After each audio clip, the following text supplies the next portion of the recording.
Oh my gosh. Get out of here.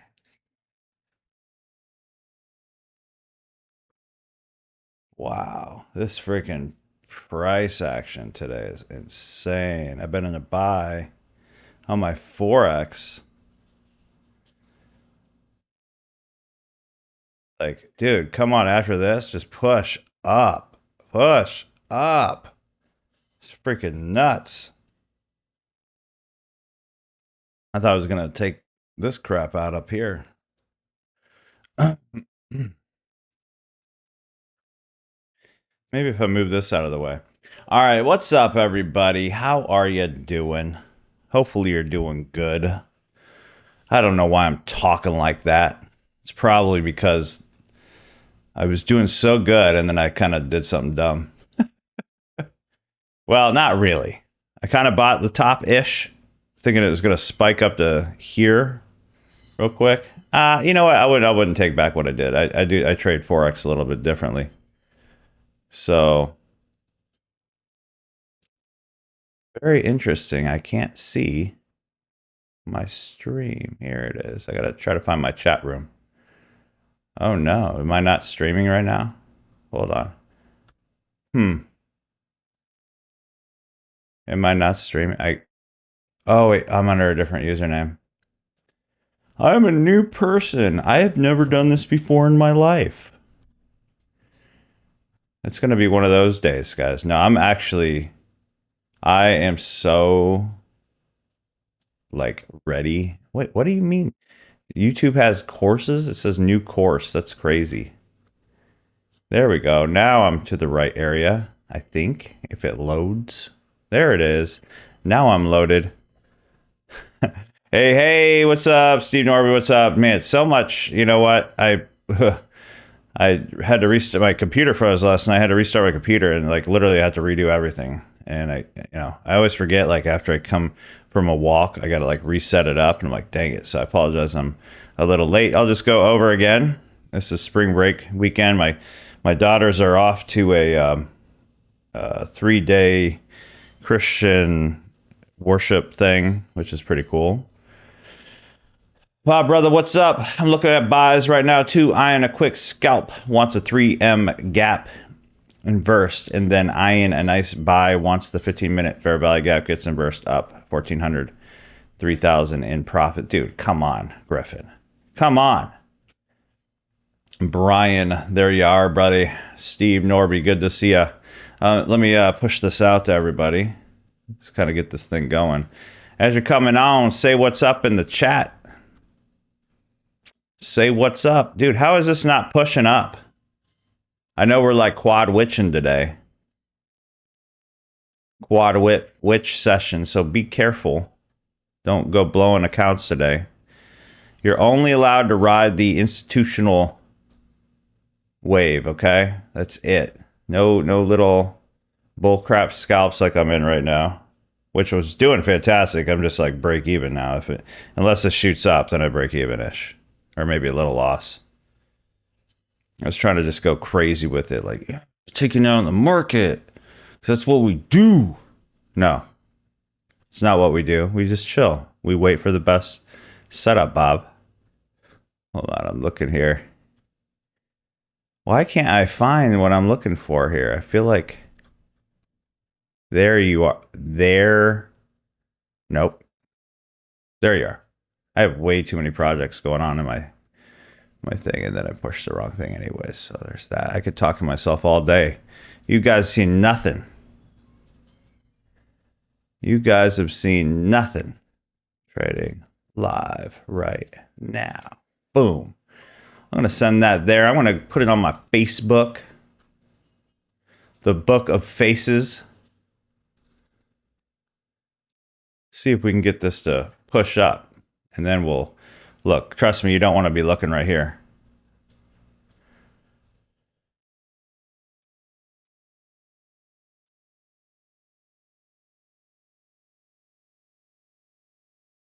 Boom. Don't you go down. What are you doing? You're stupid. You're dumb. You're dumb, brother. All right, let me see. It was bouncing off this little 5-minute FEG. It already liquidated the bottom. We're in a freaking... Let me make sure of that before I freaking say anything here. Okay, yeah. We're in a 1 hour block. Inching slowly towards the bottom to liquidate.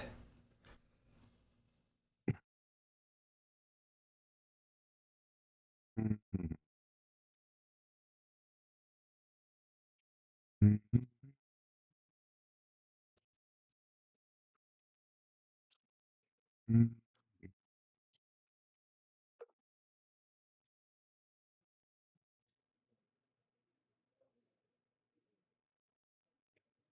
don't know why my messages still aren't working on school on this computer. Even after resetting, I had to like, there's something blocking it.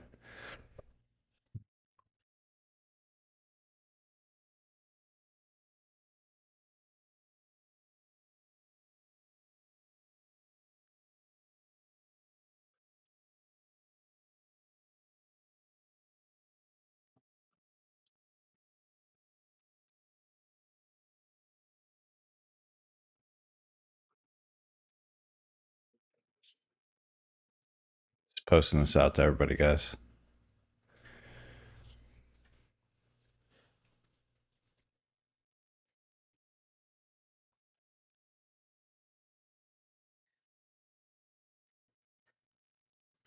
There we go. All right, let's look here. We're on the 5 minute block. Really what we want to see. Crazy. I thought with this pin bar looking freaking candle, this is going to rock it up. Of course not. I think it wants all of it. And that's not good for business. But I don't think it's going to keep going. Let's just look. 1 hour. What we got on the 1 hour? There's nothing over here, is there? Let's look on the 4 hour. We don't even got data for that. This is going back so far. It's just got like little pieces of data left. Don't even know what to do with it. 1M. Let's go on here.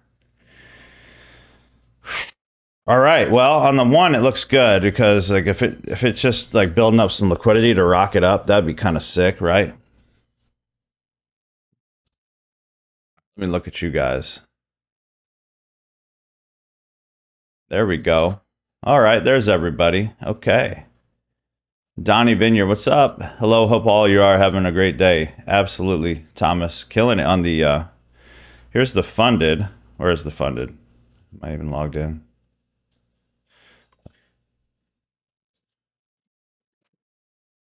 Come on, dude. I hate this crap. Where else am I logged in? I could be logged in anywhere. I don't even know. Let me see. Let me try again. I spend about 20 minutes a day just closing browser tabs, and then magically they come back. I swear. So I'm up 2,000 on this funded. Let's see if we can get another couple thousand today. I don't know. The way price is acting, I can't sell this. Like, there's no way I could sell this unless it like closed solid under here or something.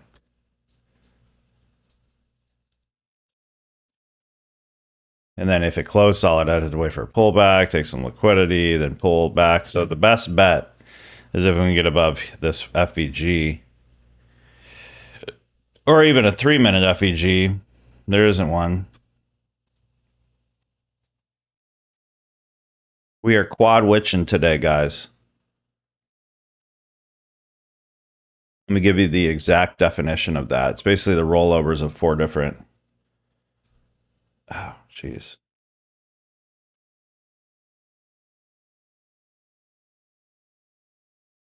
Let's give you the exact definition. In futures, quad witching means a day when 4 types of derivatives expire on the same day. So it's going to be freaking chaos, probably.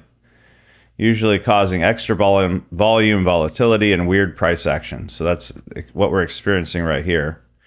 This right here was just gorgeous. And I'm like, yes, boom. And then we have this giant freaking candle. Uh-oh. But now we're getting slow movement down.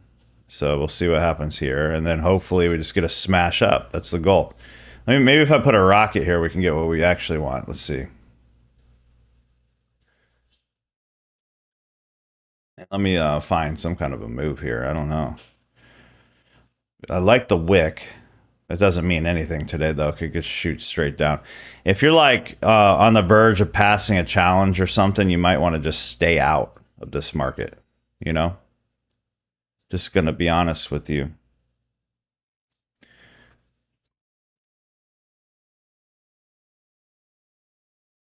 Unless we get some nice movement all of a sudden. What's up, Nick? How you doing, buddy? Driving home from Destin, only 700 miles ago. Hey, man, you should have just went a little bit farther south and come visit me, man.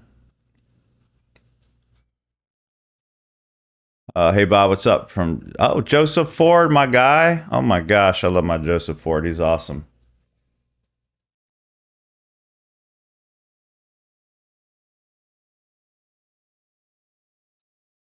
He did my.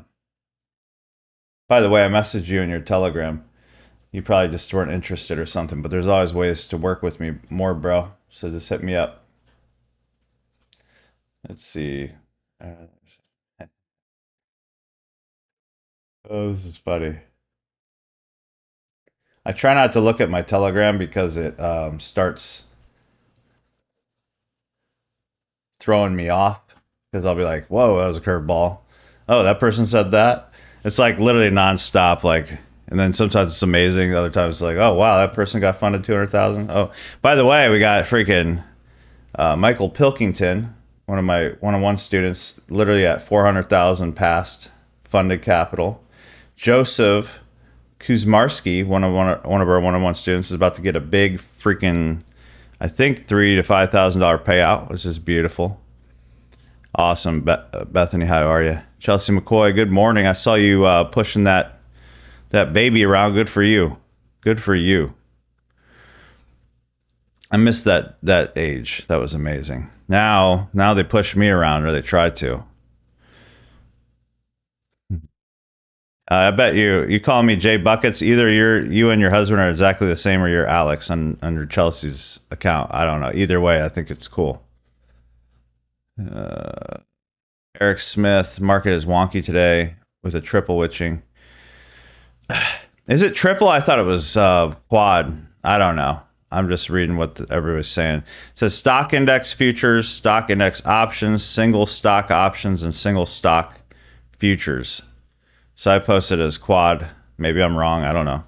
But yeah, it's basically in the U.S., single stock futures are basically dead. So people still say quad witching, even though the practical action is mostly first three. I got you. I got you. It usually happens on the third Friday of March, June, September, and December. And for the futures traders, especially index futures like NQ, ES, YM, RTY, it could mean bigger volume, faster moves near the open and close, sudden reversals. That's what we're hoping for now. More so Daddy doesn't have to sell his house. It has to go up here. No, I'm just kidding. Don't call me Daddy. That was, dude, I don't know why I said that. Oh no. Bigger volume, faster moves near the open, sudden reversals, more chop from institutions rolling positions. That makes sense. Price getting pushed around key levels because of hedging and expiration flows. What matters in real life? Morning can be messy. Last hour can be extra wild. Support and resistance can act drunk. Trend moves can be real, but fake outs also show up dressed like they pay taxes. I hate it. I hate like AI jokes. It's so cheesy. Like they pay taxes. Clean way to think about it. More volume does not automatically mean cleaner setups.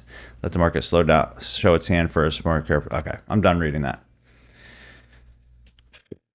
Don't play so stupid under this stupid freaking liquidity line here. I refuse to call it a trend line. Hold on. This stuff is magic, though, by the way, if you have allergies. Simply Saline Nasal Mist, sponsored by Bob Beckett. Extra strength plus with calming eucalyptus. It's amazing.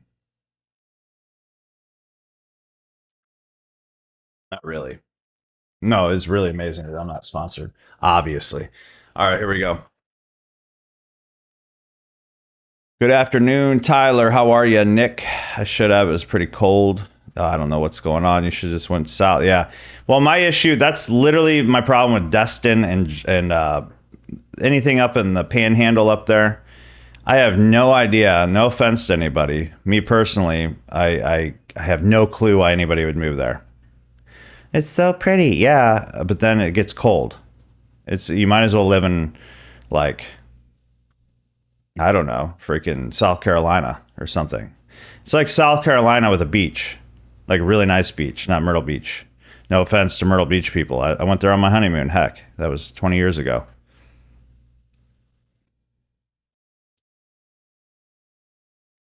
Hey now. Just saying. Come on, bro. Come on. Let's get real. Let's get real here. Okay, Pops. Hey, listen, back in my day, oil was the buy today. Man, yeah, man, you can get on oil any day. Right now, I'm buy. Seems I'm there right now.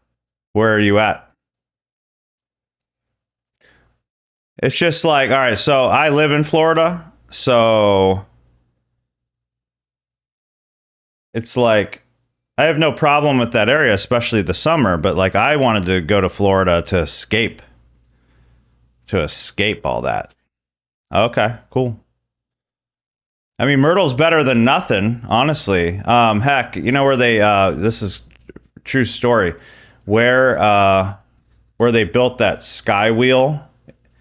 We had our honeymoon in a little tiny hotel that they sold that to. They tore it down and built that sky wheel there. Oh, I love that area. I love that area for sure. But you know what? I'll tell you, it's depressing to me because it's really cold. Like considering compared to Florida, just kind of cold. I'm more like subtropical year-round vibe. I think that's because I was in Ohio for so long. I just had to get away from it. Like anything that kind of reminded me of. I'm not gonna go that far, Brian. It did get more and more ghetto. I'm not gonna lie. Like every year I went back because I would go back and visit because that's where we had our honeymoon. I'm like, dang, it's getting more and more of a party ghetto type thing. And then tell me, is this true? There's like nothing. Last time I went, it would just be these dudes in big freaking lifted trucks, just nonstop blaring rap, just going up and down the street. Like there's like 10 of them, just up and down and up and down. Made it 1 year. Yeah, it's crazy. Like I don't know how people even. Well, I did, but I didn't know any better. I had to keep coming down to Florida for like business events and stuff, and I would stay for like a month at a time. And I'm like, I go back up to Ohio, and I'd be like, oh my gosh, I can't do this anymore. This is crazy. Like I'd lose all my energy. Come on, market, please.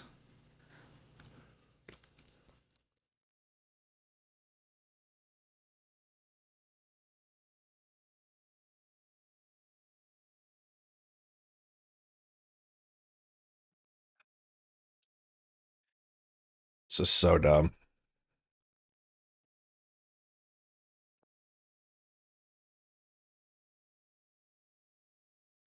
This feels like paying bills.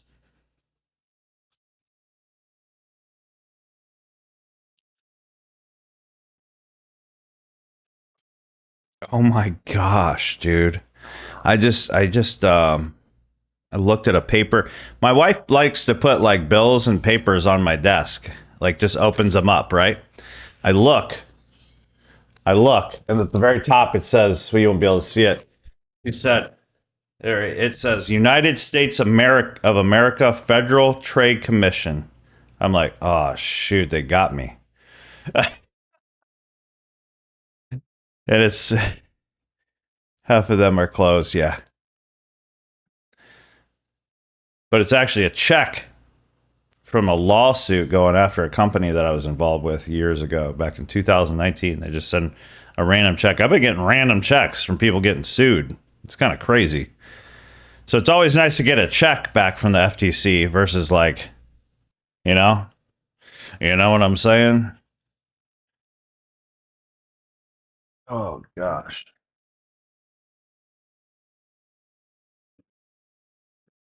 By the way, if this comes up here, maybe I'll take a little buy.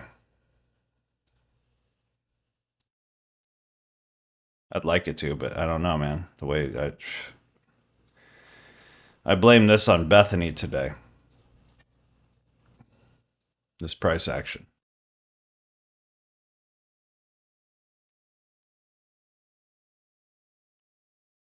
You think I know what I'm saying? Okay. You know what I'm saying? All right. We just need you to go up here. That would be fantastic. I'm kidding, Bethany.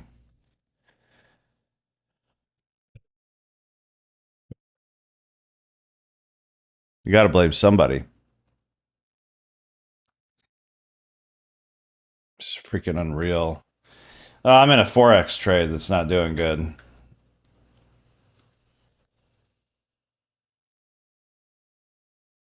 I got in right here, and this close. I'm like, dang, that's sick.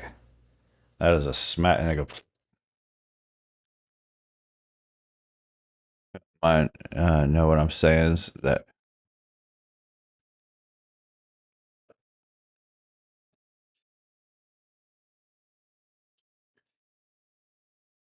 Oh, and then this is nice. Look at this. This is another one.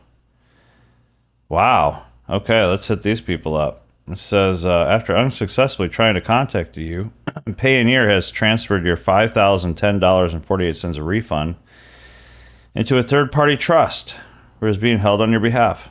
Okay, cool. Oh, shoot. That sucks. Might have to take the L on this one. Dang.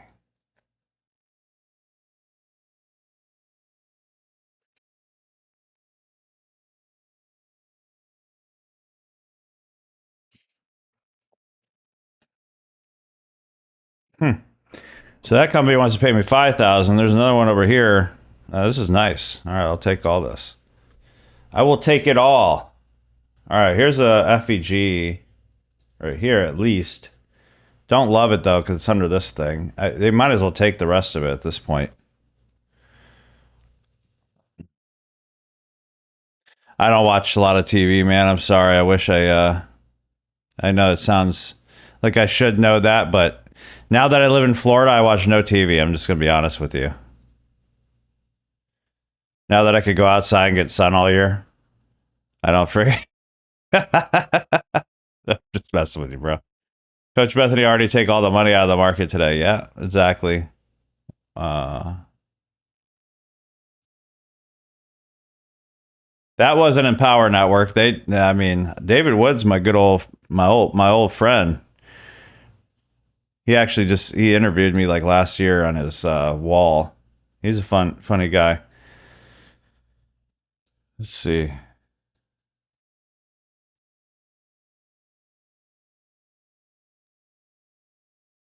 Talked ourselves to death for 2 hours. Ugh. This is like watching I don't know. This is just bad. I mean, how far does it want to just go? I mean, we're taking out the lows of what?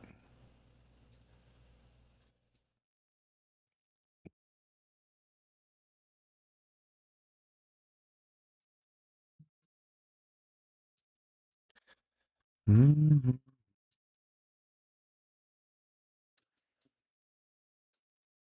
March 8th. Ugh. This is hard to watch, honestly. A little bit farther, I'm taking an L on this. If this came up and closed above here, this would be like a Hail Mary play. It would be like a small C setup, and you got to hope that it takes this liquidity. But it has everything that it needs, like 1 hour block, FEG. It could work. I'm not going to take it on my funded, though. Yeah, paint dry. Watching paint dry is funner than this right now, honestly. Wouldn't you agree?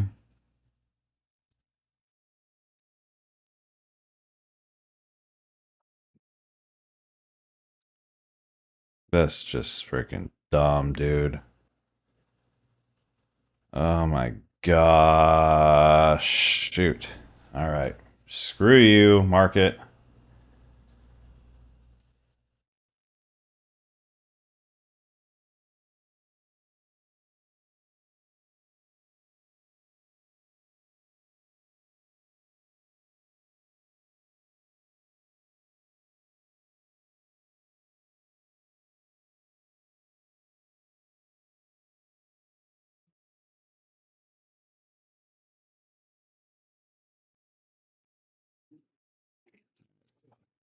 So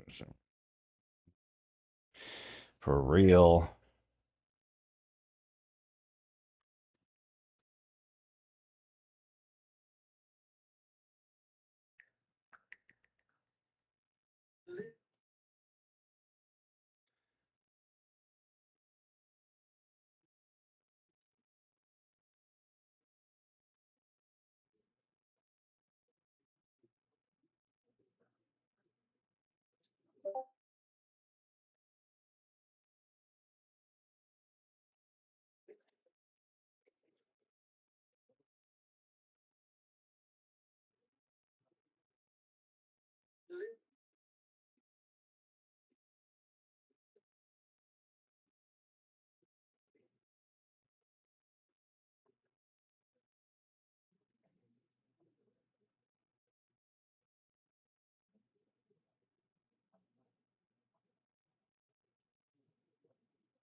Just waiting for this to liquidate, guys. I'm like looking away from it.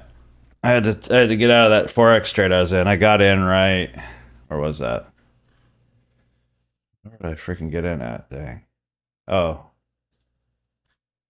it was like right here. Yeah, I bought right here and lost right here. It's all good. At least it was calculated. I went freaking a little heavier there. Not gonna lie, I went a little heavy.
Yeah, low swept. I mean, this would be a great time for it to start buying up.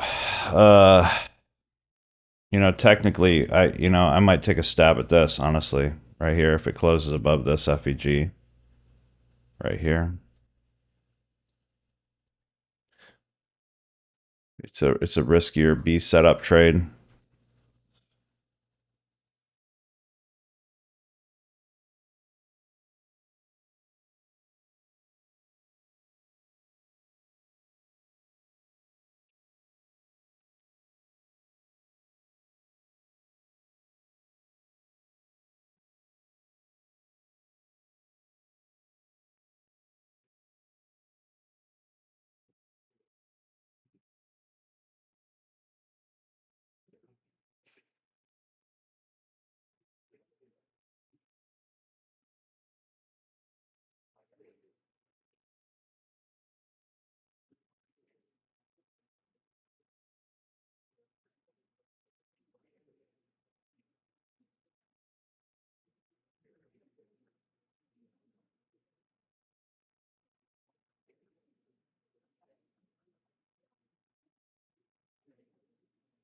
Such crap, dude.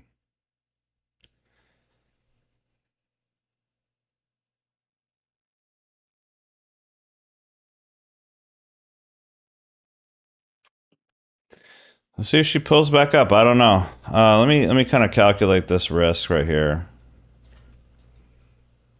Might take a stab at this one. Mm-hmm.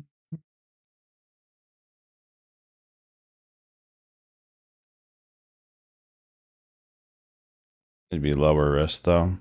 Yeah, something like that.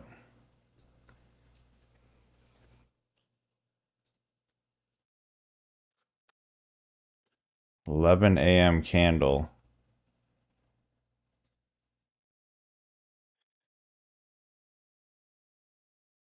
I guess I would, yeah. Mm-hmm. Good call on that. I'm gonna keep this up, but yeah, I would call this a 1 hour block potentially. So it would be pushing up to that block from a liquidated block here, depending on what happens in the next 17 minutes right now.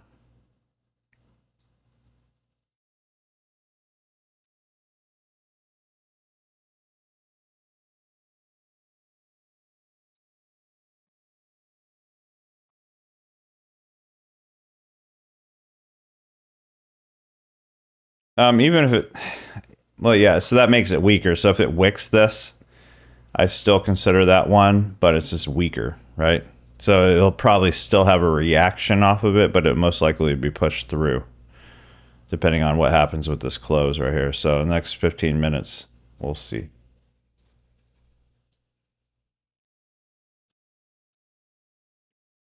I'm just kind of disappointed in myself for holding that. I knew it was going to drop too, but I held it anyways. It's just one of them days. There was a point though when I was in this trade where it looked like a rocket. Wherever I bought, I was like, dang, this is freaking smashing up. I think it was right here. Oh yeah, it came down. It came down. I'm like, dang, this sucks, but it liquidated this.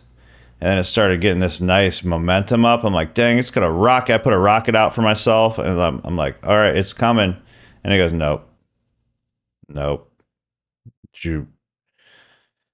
So right here, I was like negative $50 or something like that on the smaller account, and then I was expecting a few hundred because I was going to do a grocery getter today. I like to do high volatility, whatever. I'll throw a couple $1,000s in and try to like double it, kind of thing, just for fun. Swept a low at 3.8, yeah. So is this 1 hour block valid now since it had candles closed below it, or does it temporarily? So you got to go back to the hour, the top of the hour, and check.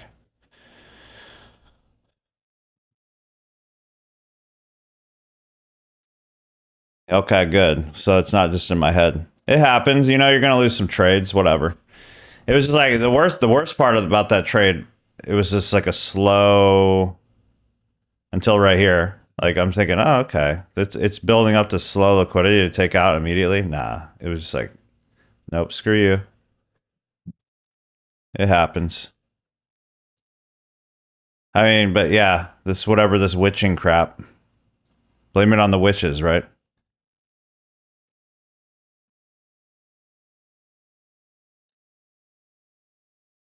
Whatever. Without no risk, there's no reward, right? That's what they say. Well, that's true, though. Can't be a pansy your whole life. Sorry for anybody if that. Sorry, not sorry, actually. Stop being a pansy. Just don't risk your house. There you go. That's not financial advice. Do whatever you want. Not my problem. So just so you know, we have not taken a single trade yet. I'm anticipating. I want buys to happen. I still want buys to happen. You look on the hour, my bet in 13 minutes this is going to pull up, and it was a wick. The other issue, I'm going to have to go back to like freaking, I'm going to have to, where would have this data? MNQH? Was it? Ugh, can't talk. QH. Am I tripping? Well, they had the data. Ugh, barely.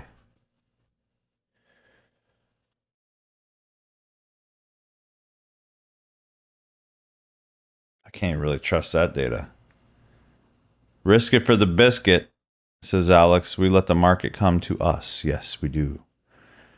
1 hour, there's a FEG. Well, I don't even know how you could see that. Are you looking on NAS 100 or something? Because that's the Forex market, and I can't see the data.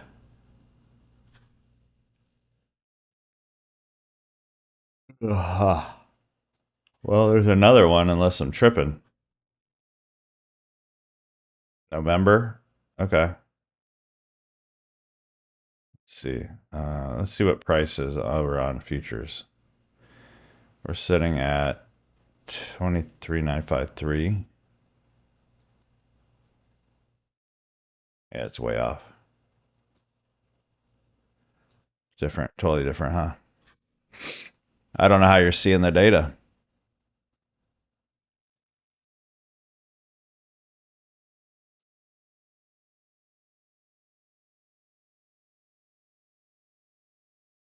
Yeah, they're not the same. And I was just like, how do you see? What was the was it MQ? What was before MQ, MNQH? What was before that? I forget.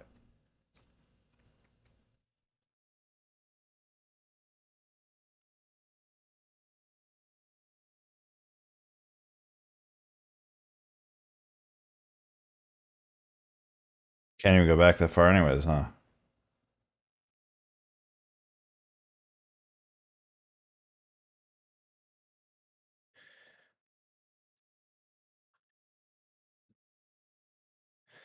Oh, that's helpful. MNQ1. Okay, something.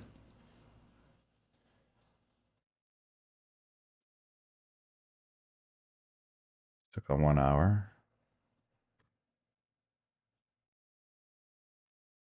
Are we coming for? Wait, we already did. Wait, all right. Now I'm really done. I'm cooked. Like I don't even know what you're talking about at this point. So I thought this was. I thought this was already taken. So yeah, this is way off. Um, yeah, I don't even. Yeah, there's just I can't see any data to the left over here to target. So we have to kind of like go by current price action, or don't trade at all, or switch completely. Just switch complete instruments today. MNQ1. Yeah, but yeah, did you see how off MNQ1 was?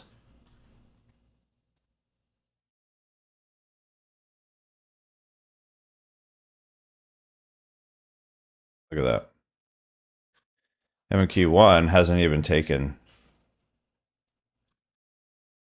March 8th yet.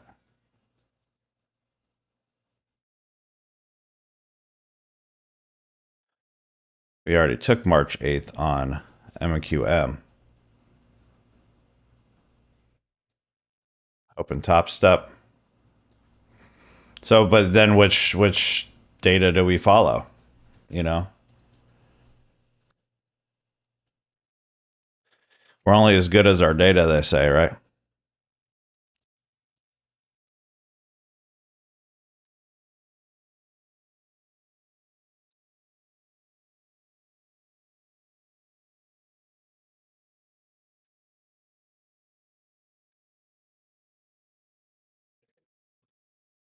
I mean, that looks good, but what is this data, you know?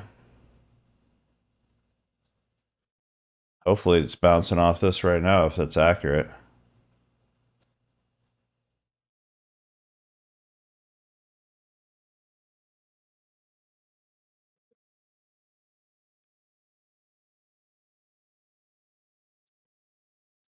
Yeah, I'll tell you what, TradingView is so slow at getting back to you, like on the developer side.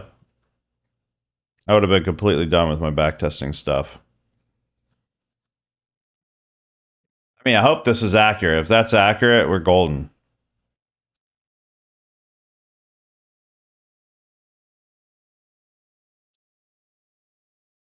Hmm. 24192, 24192. Okay, same.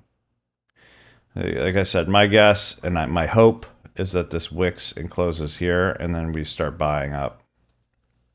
And then I'm going to literally go super low risk. Super low risk on my Forex. That's what I do if I get a big L. I'll go kind of low and then kind of pyramid in.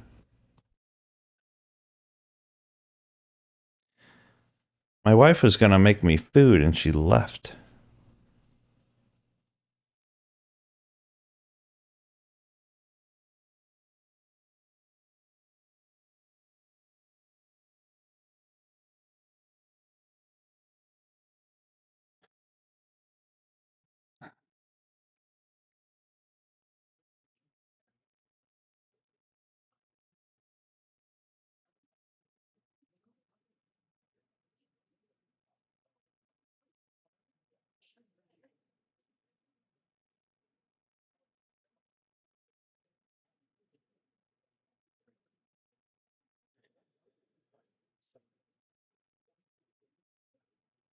There we go.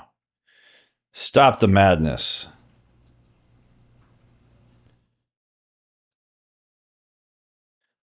Eesh. All right, when we're coming that close, I'm not going to get in like this. I don't care. I'm going to wait for it to get above this liquidity line, pull back, another entry, more proof. So you can do what you want, but I'm not taking a trade from here to here. Get caught under this stupid retail bull crap. So the way I look at like trend lines, I call them liquidity lines, is they're good until they're not, and you don't want to be the guy that's being the retail guy selling off of it. You'd rather be the institution where the volume picks up and whips out through all of them, right? So I'm not sitting here like, oh my gosh, there's a trend line right here, and then like selling off of it. And I'm also not the guy that says, oh my gosh, it broke the trend line, get in. Like, that's not what I'm saying. I'm saying if they get rid of the fact that if they do break past that, then the whole retail thought is maybe they're done with the retail side and they're about to rip through them. So it's my thought process behind it that's different. Instead of like, because you'll have people like, all you got to do is draw a trend line and then wait for this and then the retest. And that actually works, but I'd rather know why or have a story behind why that works, right? Why that works, again, is because if institutions, if their algorithm is going to continue to push off this line and essentially full sellers, right? That's the idea. They're building all this liquidity above these areas, right? So as soon as they get above this line and pull, now you get some fake outs here and there.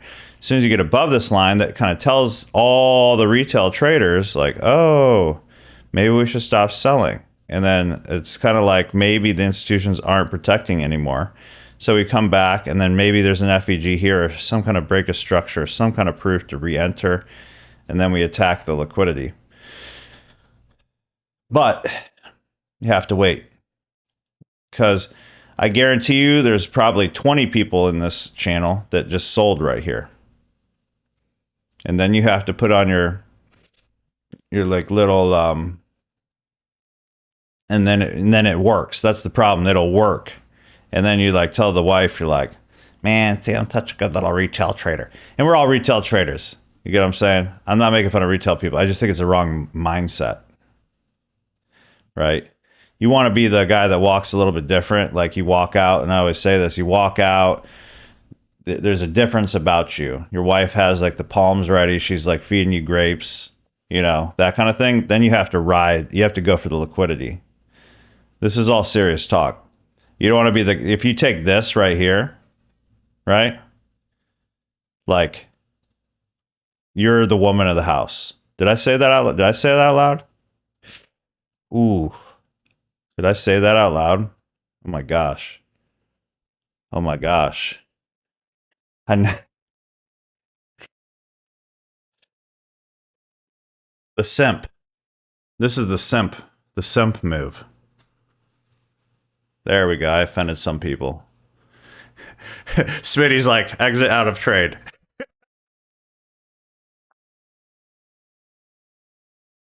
Alex is in it, right? He's like, I'm out. Peace. He's like, I want to be fanned by women. This is like pure, like real factual knowledge right now. This is wisdom you won't get anywhere else. This is the secret to life. One of them. Oh, man.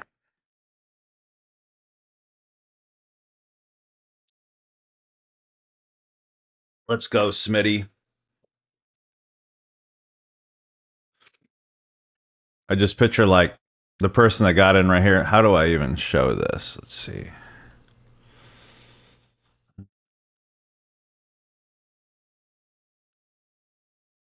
There it is. This is perfect. This is literally perfect. This is an example of the people right now. Of all the people right now entering on this line. These are all facts. It's Bob on Saturdays. Shenanigans. Well, that's what it's supposed to do while we're in this crappy price action.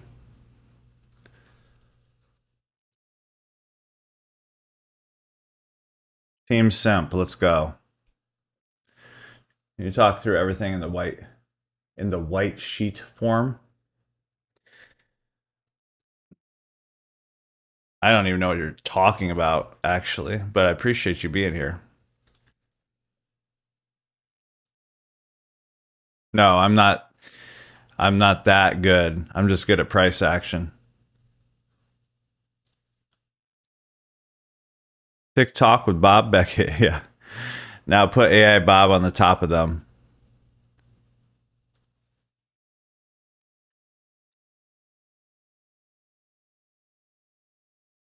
Bob is like, I'm telling you, the right move.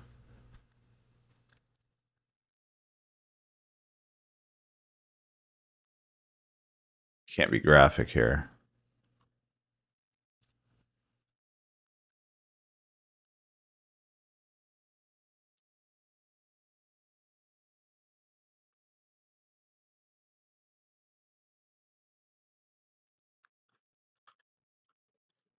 I can't use any of these.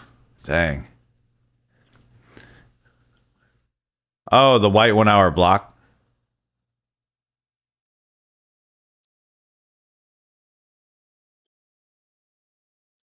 I don't think I've ever heard the word white sheet form in my whole 11 years trading. I'm going to be honest with you. What's up, Ghost?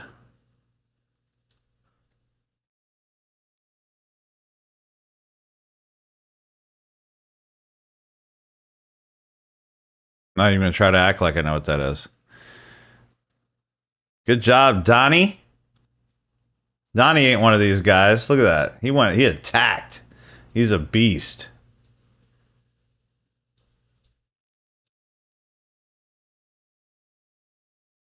I'll just do it like this. That makes more sense. Well, this guy was pretty smart actually, so I'm not gonna say him, but these guys right here, yeah, whatever you want to call them. All right, that's good. All right, we have a wick. If it comes back up here, I'll get in. A little bit smaller. Go. Two.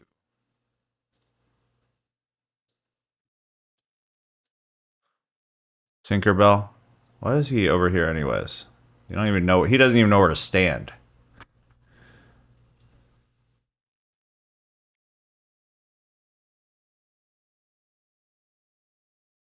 $5.80. Well, I mean, you went for the lows. That's cool. This should be a strong area. Like, what happened on? Oh, what happened? Look at that. Did we wick? We wicked. That's what we wanted to see. You see that? We wicked on the close, on the 1 hour close. That means we're still buys. So if we get it, we get it. If not, whatever. Pull this out.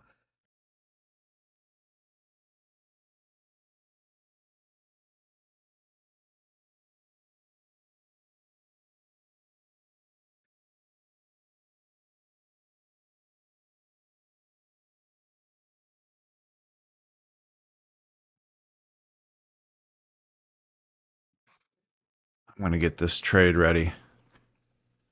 I got to take vengeance on this. Don't revenge trade, Bob. Well, I'm not. It's a different kind of vengeance. It's an A plus vengeance trade. Well, it's a A setup. Yeah, this is good. I mean, we're wicking. I mean, I like this a lot actually. We wicked this bottom on the hour. It was a temporary push, maybe. I mean, this could ultimately it could just keep going. Like I ain't gonna lie. Like it could just keep going. But with that said, right now at current price action, we want to go for two boys, right? We want to take them out. So we're more like this is what we are.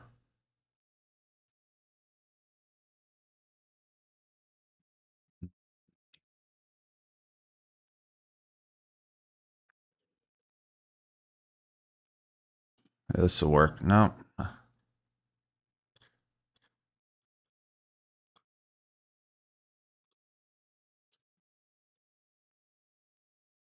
guess this will work. This is what we're doing. We're coming. We're about to come up. We're waiting here. This is what happens on days where like the price is like this and it's super slow. I just start like, yeah. Wow, it's just tracing that trend line. Let's hope. Yeah, let's hope. Let's see. Right now, look at price action here. So on the 5-minute, we closed above a high. We have an FVG that it built that we're going into. If it rejects that FVG, we should shoot up. Notice how I'm saying if. I'm not saying we are going to go up. I'm saying if it rejects that and pushes up here, we're good. We should be good. As good as you could be good on today. So if you're already in the trade, just know I'm not in a trade. I haven't taken a single trade on in front of you guys yet. Drew first blood, yeah. More like little pinpricks. Yeah, it does look dank, right?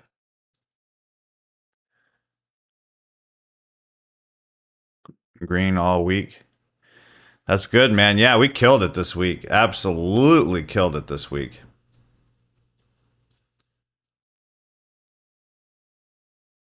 This was a really good week overall. Who all had a really good week this week?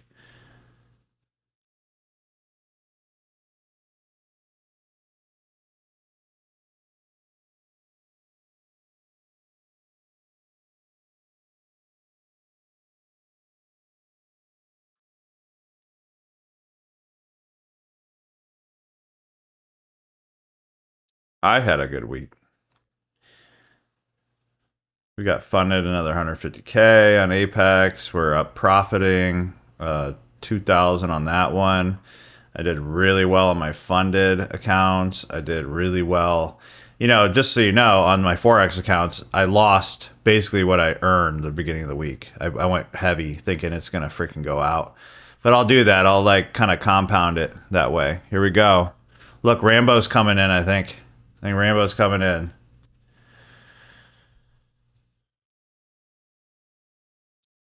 Green week, beautiful. This, oh, dude, Tyler, I love hearing that from you. That's my favorite thing I heard all day. Best week yet. Love it, bro. Up 42% this week, so I would say it was a good week. Dude, come on, Steve. Come on. Come on with it. Let's go. I guess I'll order Chipotle.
Still waiting.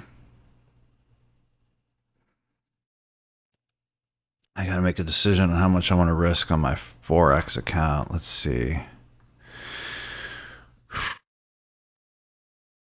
I wish, you know what I've been having an issue with lately is I should have been taking all the same exact trades I was taking on my Forex and MNQ on my NAS 100, and I'd be up so heavy this week. Uh, uh, no, I'm sorry. I'm working on my phone at the same time. Did I fall asleep? I got to catch up with you guys. So it's going down because Chuck Norris died? No, he didn't. He got out of the hospital, didn't he? No, Chuck Norris doesn't die. Well, I was going to try to make a Chuck Norris joke. Doesn't work that way. Did he really die?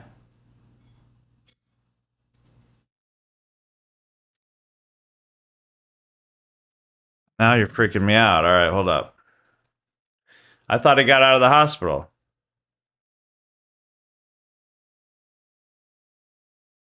That's a big mess up if you just said that.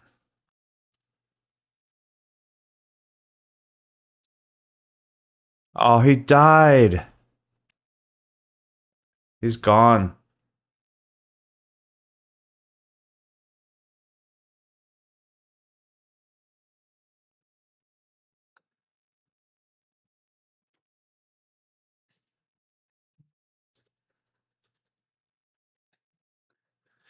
Well, world's coming to an end. It's official. That's really sad.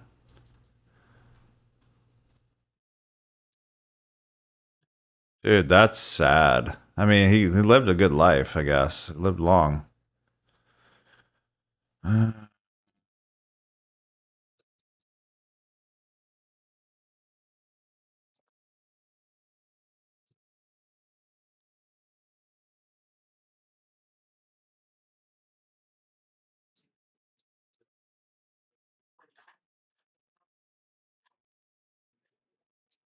Dang, okay.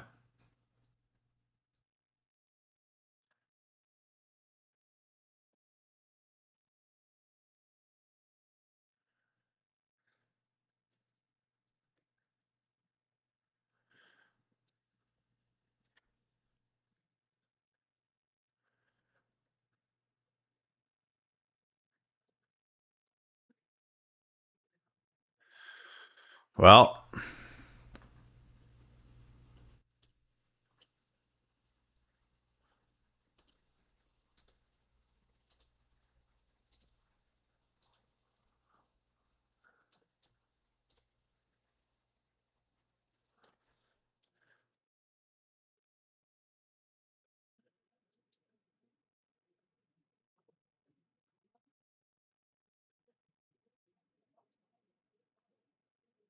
oh my gosh.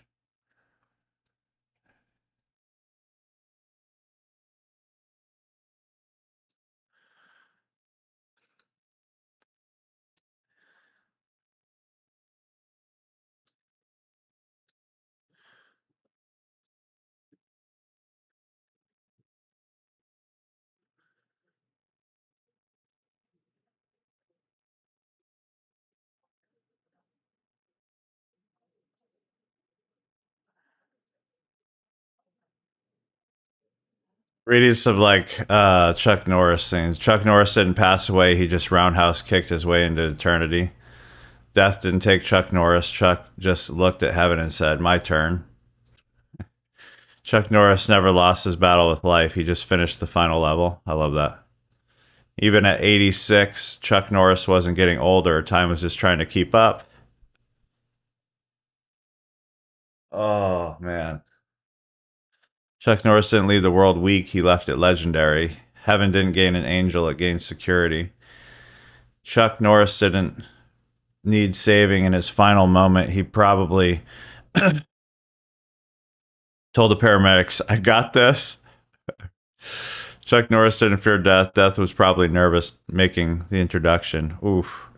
When Chuck Norris arrived at the pearly gates, St. Peter probably stood up straighter. Chuck Norris didn't just live a long life. He made 86 look like a warm-up round. It's true. Uh,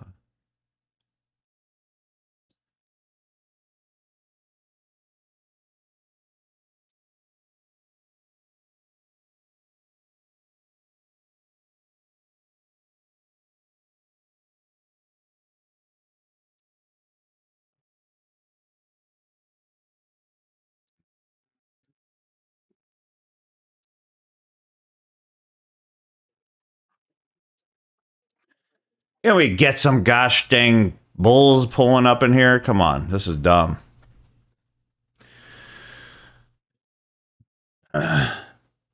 Yeah, the memes are great.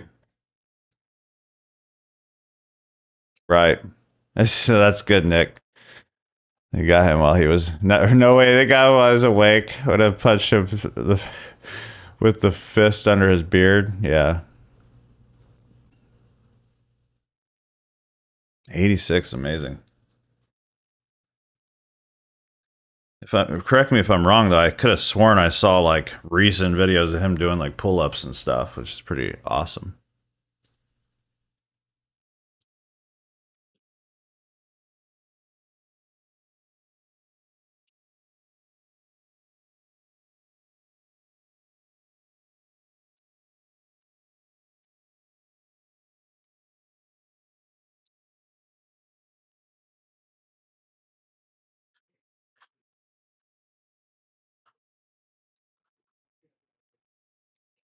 Mm-hmm.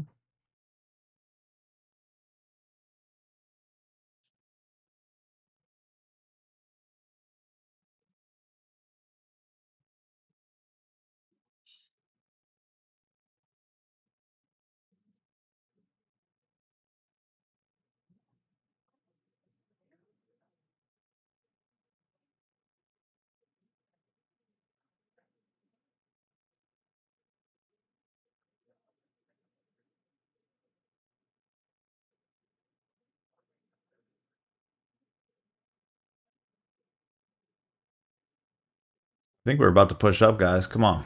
Let's go. Well, this needs to be replaced now that we just heard that news.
Crappy price action today, guys.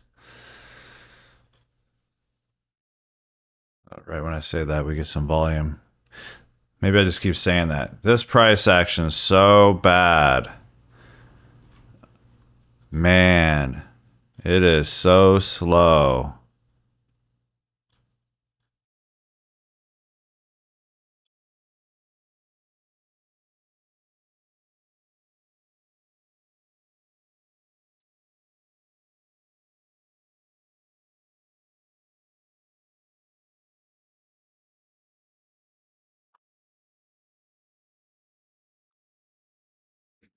I'm gonna be honest, it's hard to find a picture of him looking like a whatever, but this is appropriate today. We're gonna bring some Chuck Norris in here. See Chucky. This is appropriate.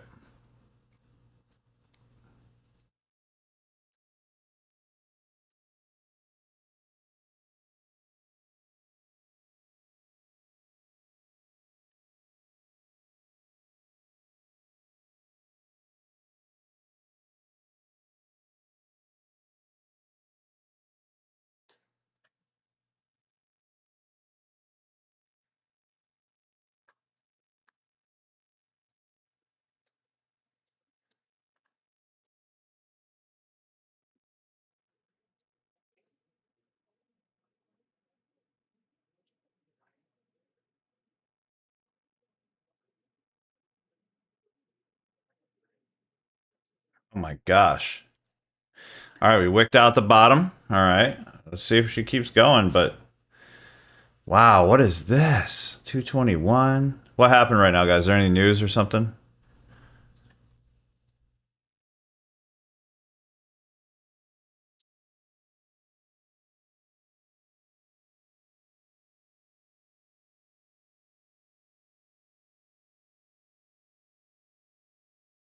Here we go. Get ready. Get ready. I got to calculate this for my buy. Hold on. We go to 5 minute.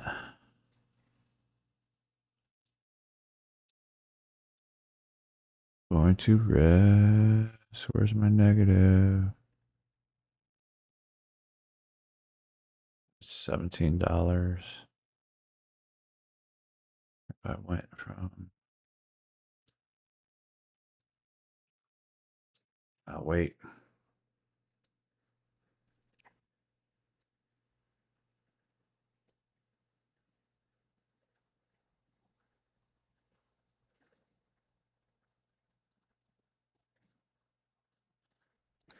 You don't know why? That's exactly why.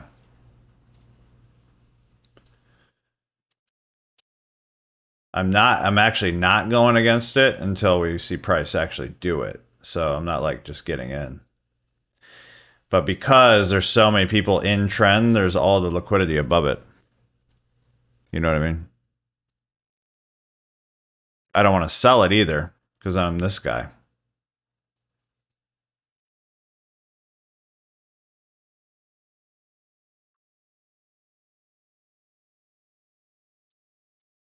So I wish I had. Oh yeah, let me go check this again. So we're approaching now the block of September 25th. How far is this sucker gonna go?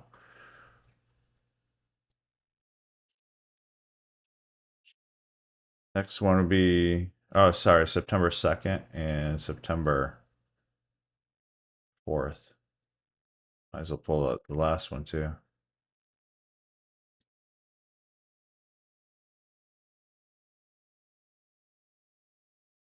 Hopefully, and maybe just wicks that out. Maybe it's all I wanted.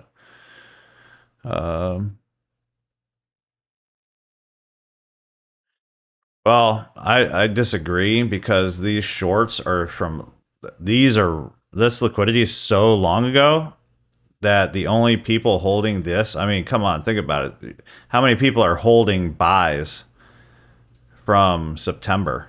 Not that, I mean, compared to this short-term liquidity on lower time frame. It could happen, it could rip through. But like these will most likely hold. I could be wrong, but these will most likely hold, and they're going to want to take short-term liquidity first before shooting down. That'd be my guess. But this is the triple witching, quad witching, whatever you want to call it. Just took out last year's low. Yeah, exactly. I mean, that might be enough right there to be like, all right, I'm done. Like, but we just don't know because that's what price action's for. You know, you can't even fathom that you would think they would actually go for that September low at that moment. The witching hour, yeah. I'd rather let them finish taking whatever they want to take and then ride the short-term liquidity. That's how we stay consistent. And then when that happens, it's ridiculous. It like just smashes up. So I'd rather just chill, sit here, freaking wait, and then we take our A plus setup. We let freaking Chuck Norris take over. Let's look here, because when it does happen, I think it's gonna just be massive. I gotta refine the. I think it would have to be something bigger.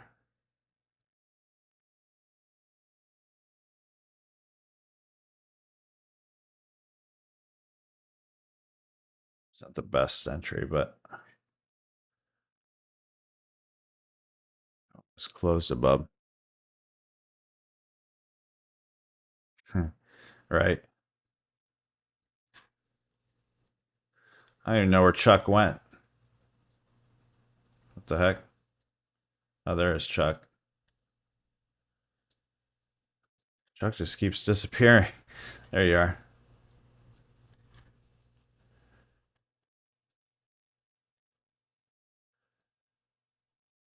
Nah. I'm gonna wait for the big move. Not these small little wussy moves off a freaking trend line.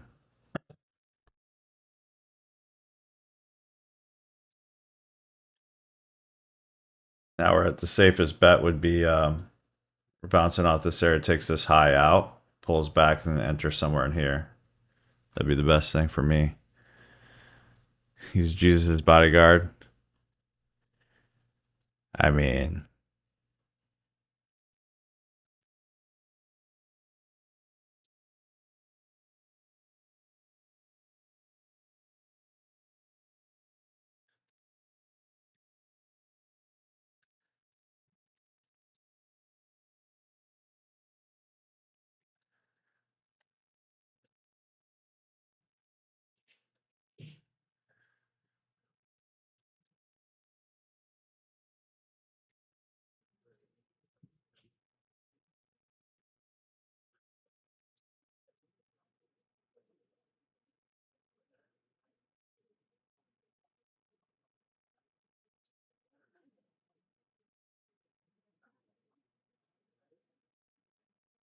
This is a thing he really said. You can fact check it.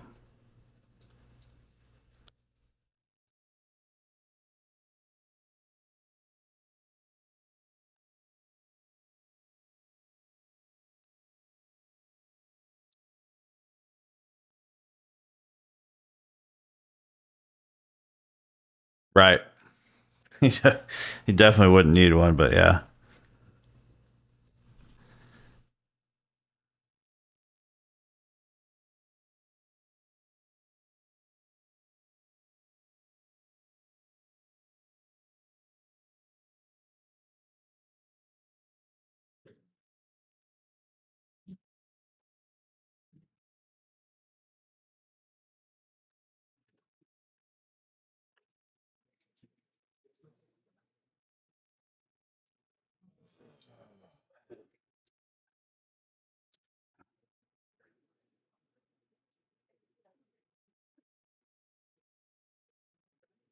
Thought I unlocked that for you, Christina. 99% sure I unlocked that for you. Yeah, you just go look. Let me double check.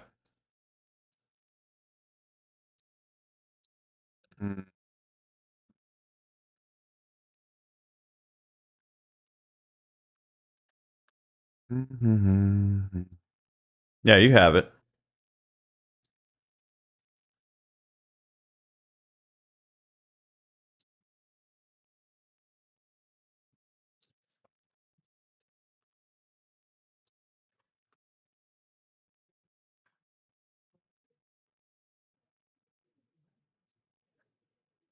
It may not even happen today. I don't know. We're just gonna have to like wait it out or just call it a day. We could do that too. We could just call it a day. But I feel like, man, look at this liquidity, guys. My gosh. There, I mean, all the way up. It's like a freaking amazing looking liquidity pool here. So that's what I kind of live for, like in the trading space.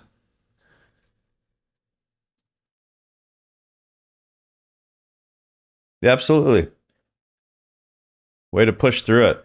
So what she was talking about is prop trader belief system, guys. I have a mindset course on how we blow these things. So it says stop blowing. Proper accounts, even when your strategy works. $7 mini course for futures traders who keep revenge trading, moving stops, over trading, sabotaging funded accounts. So you get 5 videos built for futures and prop firm traders. Helps you stop emotional trades and follow your rules. Watch in one sitting. Apply $7. Okay. Inside, you get access to these 5 videos, and then I'm giving you a bonus if you finish it within 5 days. Okay, so it's basically your intro. Then you have the best strategy ever. Why don't you guys, whoever took the course and who took it more than once, why don't you let everybody know in the chat if you liked it or not, if it's helping you at all. Overtrading kills accounts. Click play. See, cut your losses faster. What believe in your system 100%. And then once you finish all those, instead of paying me $500, you message me. I see that you did all the assignments and everything, and then I give you access to this $500 course, okay, for free. So everything's $7. Start here, strategy hopping, loss aversion trap, belief system deficit, over trading, silent account killer, revenge trading, FOMO trap, fear of pulling trigger. You just go to proptraderbeliefsystem.com. It might, David. I hope so. You know,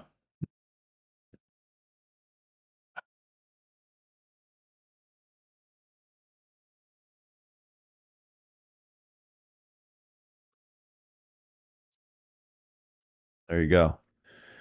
It's awesome course. Thank you, Paul. Eric Smith, yes, love that training and the bonus, really amazing. Thank you, Eric. Appreciate that. Corey said it's incredible. It not only points us to the 4 types of trader mistakes that are murdering your accounts. I appreciate that, Corey.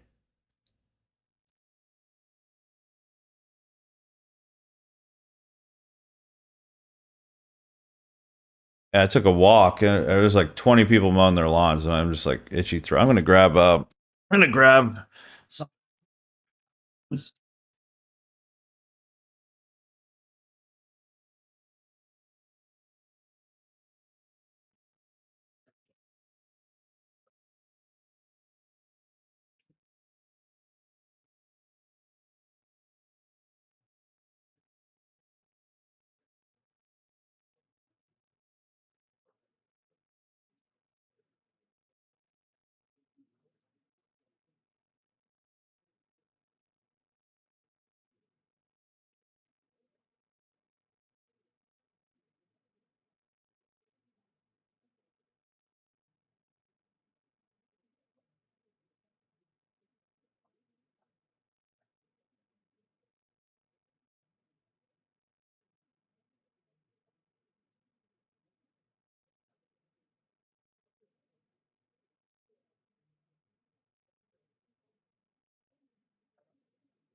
in here? You hungry for Chipotle?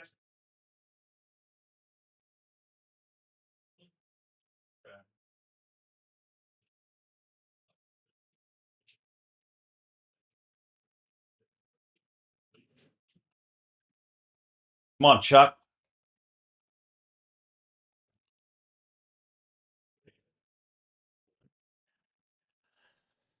Biologically, like I just finished it, Donnie. That's awesome, man.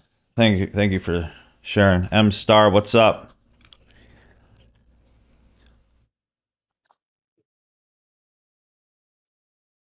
Mucho bettero. Chuck Norris doesn't trade trend lines like a simp. He stays bullish and waits to raid all the liquidity above. We can do better than that. Let's see.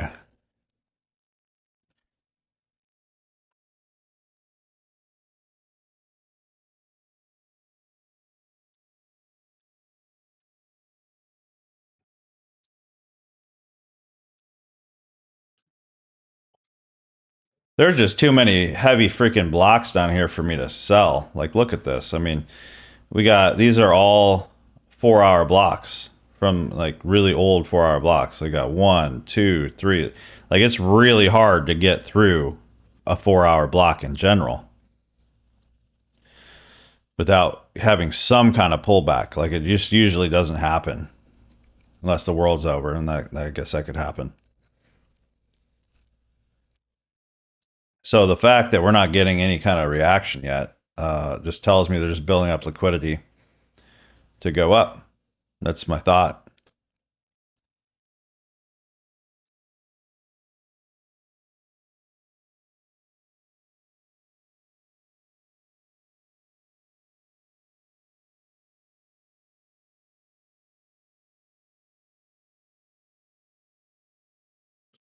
Man, if I didn't know the market was going to be this slow, I would have went with my wife to take my daughters an hour and a half away to their church thing.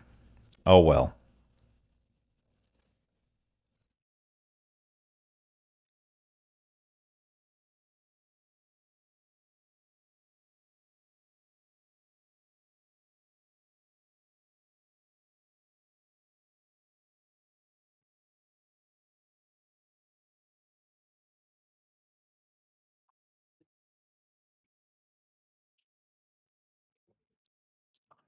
Man, I ain't no guacamole.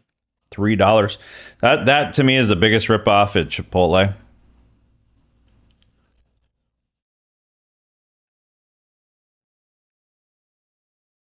Market Pulse can't read it right now. Interesting.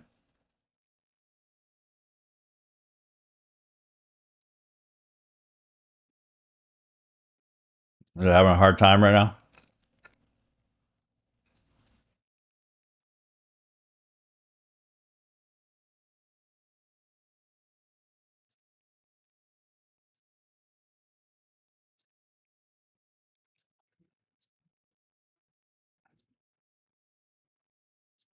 I'm saying how I trade, Shane, that I want to see liquidity taken, not higher time frame liquidity. If I was more of a swing trader, then yeah, I'd be shooting down right now. I'd be selling into these higher time frame blocks, right?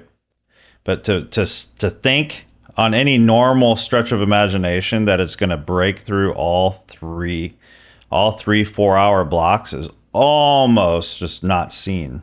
It just doesn't happen. You might get like one, you know, without a reaction. And just so we're clear, like for instance, this was a 4 hour block right here. And I'm not saying I'm right or wrong. I'm just telling you how I trade. You see what I'm saying? Yeah, but I mean, this week, what did we do, guys? I mean, we hit. I mean, we won almost every trade this week, and we killed it, like huge percentages. You know, so I don't need to be. If I'm swing trading, I don't need to be sitting on this for freaking weeks or whatever. That's crazy, or days. Like that's nuts for me, anyways. That's just me. There's nothing wrong with swing traders. You know what I mean? I'm not saying. See, don't mistake what I'm saying, Shane. I'm not saying you're. I'm not saying you're wrong for wanting to sell. That's.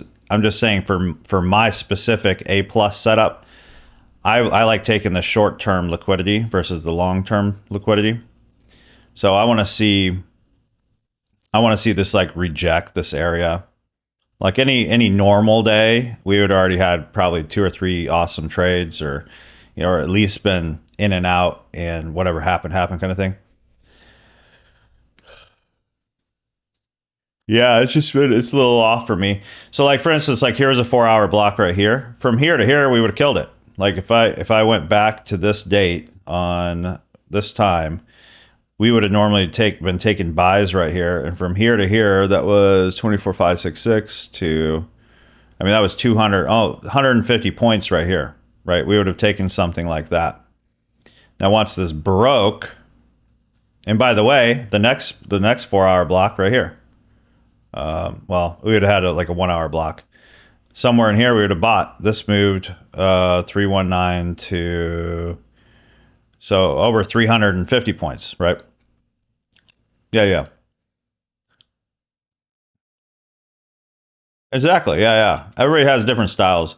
Most people on here, we do quick day trade scalps. We'll hit 1 to 20 sometimes, other times it's 1 to 1s, 1 to 3s. The majority of the time we're getting a little bit better than a 1 to 1.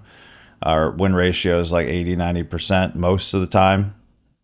Sometimes we have a break-even-ish week. Very, very rare. Rarely, I don't even know. When was the last time we actually had a losing week? Like overall losing week, like as a group. Like it's been a long time. It has happened. I wouldn't say reversal. I would say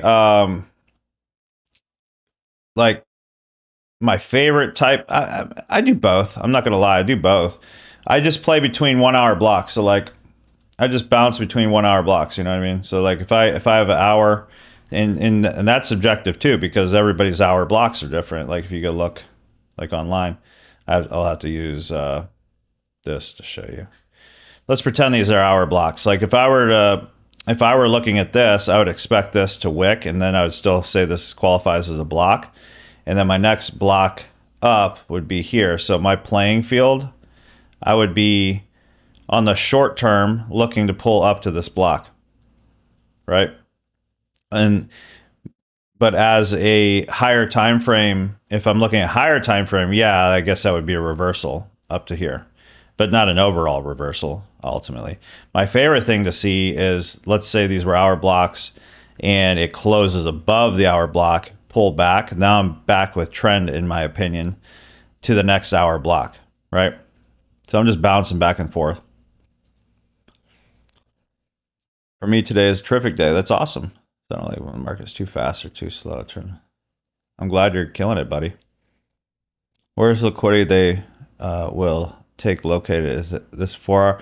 Yeah, this is 4 hour liquidity. That's what I mean. Like it's like I'm just waiting for them to chill out a little bit. If they do, once they chill out, they're going to go for short term. I mean, I shouldn't say they are. I should say they hopefully will go for short-term liquidity, and they're bringing up a lot of short-term liquidity, and usually this happens at end of day.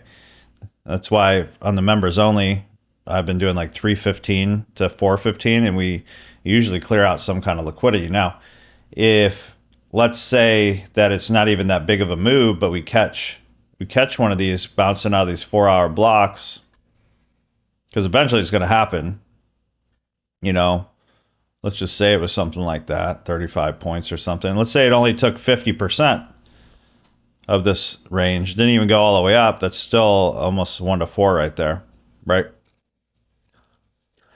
And then if we're right, I mean, we've had it where it just goes boom, it just takes out all the liquidity. We just ride that sucker, you know. And sometimes we're using 10-point stops, all that kind of stuff. I just got sick of, over the years, like trading with, I mean, ultimately trend trading is my favorite thing, Shane. Like legit. Like if I can get with the higher time frame and the lower time frame, I'm loving it. Absolutely. So in those situations, yeah, I'll take reversals back to the like counter, I guess you would say a counter trend to the higher trend until we get to another hour block in the higher trend, and then I'm back in trend. So yeah, I guess I'll take mini reversals. Yeah, I guess you'd say that. I do both. There you go. That's just my favorite way of trading. There's so many ways to skin the cat, you know what I mean? At the end of the day, though, it comes down to risk management for me. So like where I've seen the biggest result for all our students is when we focused on their mindset and how they manage their trades and their risk and that stuff. Because like for instance, in my one-on-one, we do like an exercise where we flip a coin. And like if it's heads, no matter where it's at on the back test, if it's heads, you buy. If it's tails, you sell. And and I just put a basic risk management plan for all those people. And to this day, out of hundreds and hundreds of people, to this day, they were all profitable. I haven't met a single. Anybody do that? That's a one-on-one person with me in here. And I did that to kind of prove to them, to show them that they think it's the strategy. In my opinion, it's more, obviously you want a good strategy. It's more about the risk and how you manage it. So I tell them, become a professional risk manager, not a freaking professional like entry guy, right? Because like if it was about the entry, everybody would be rich. Like you go on YouTube, watch freaking 50 million different entry videos, you know?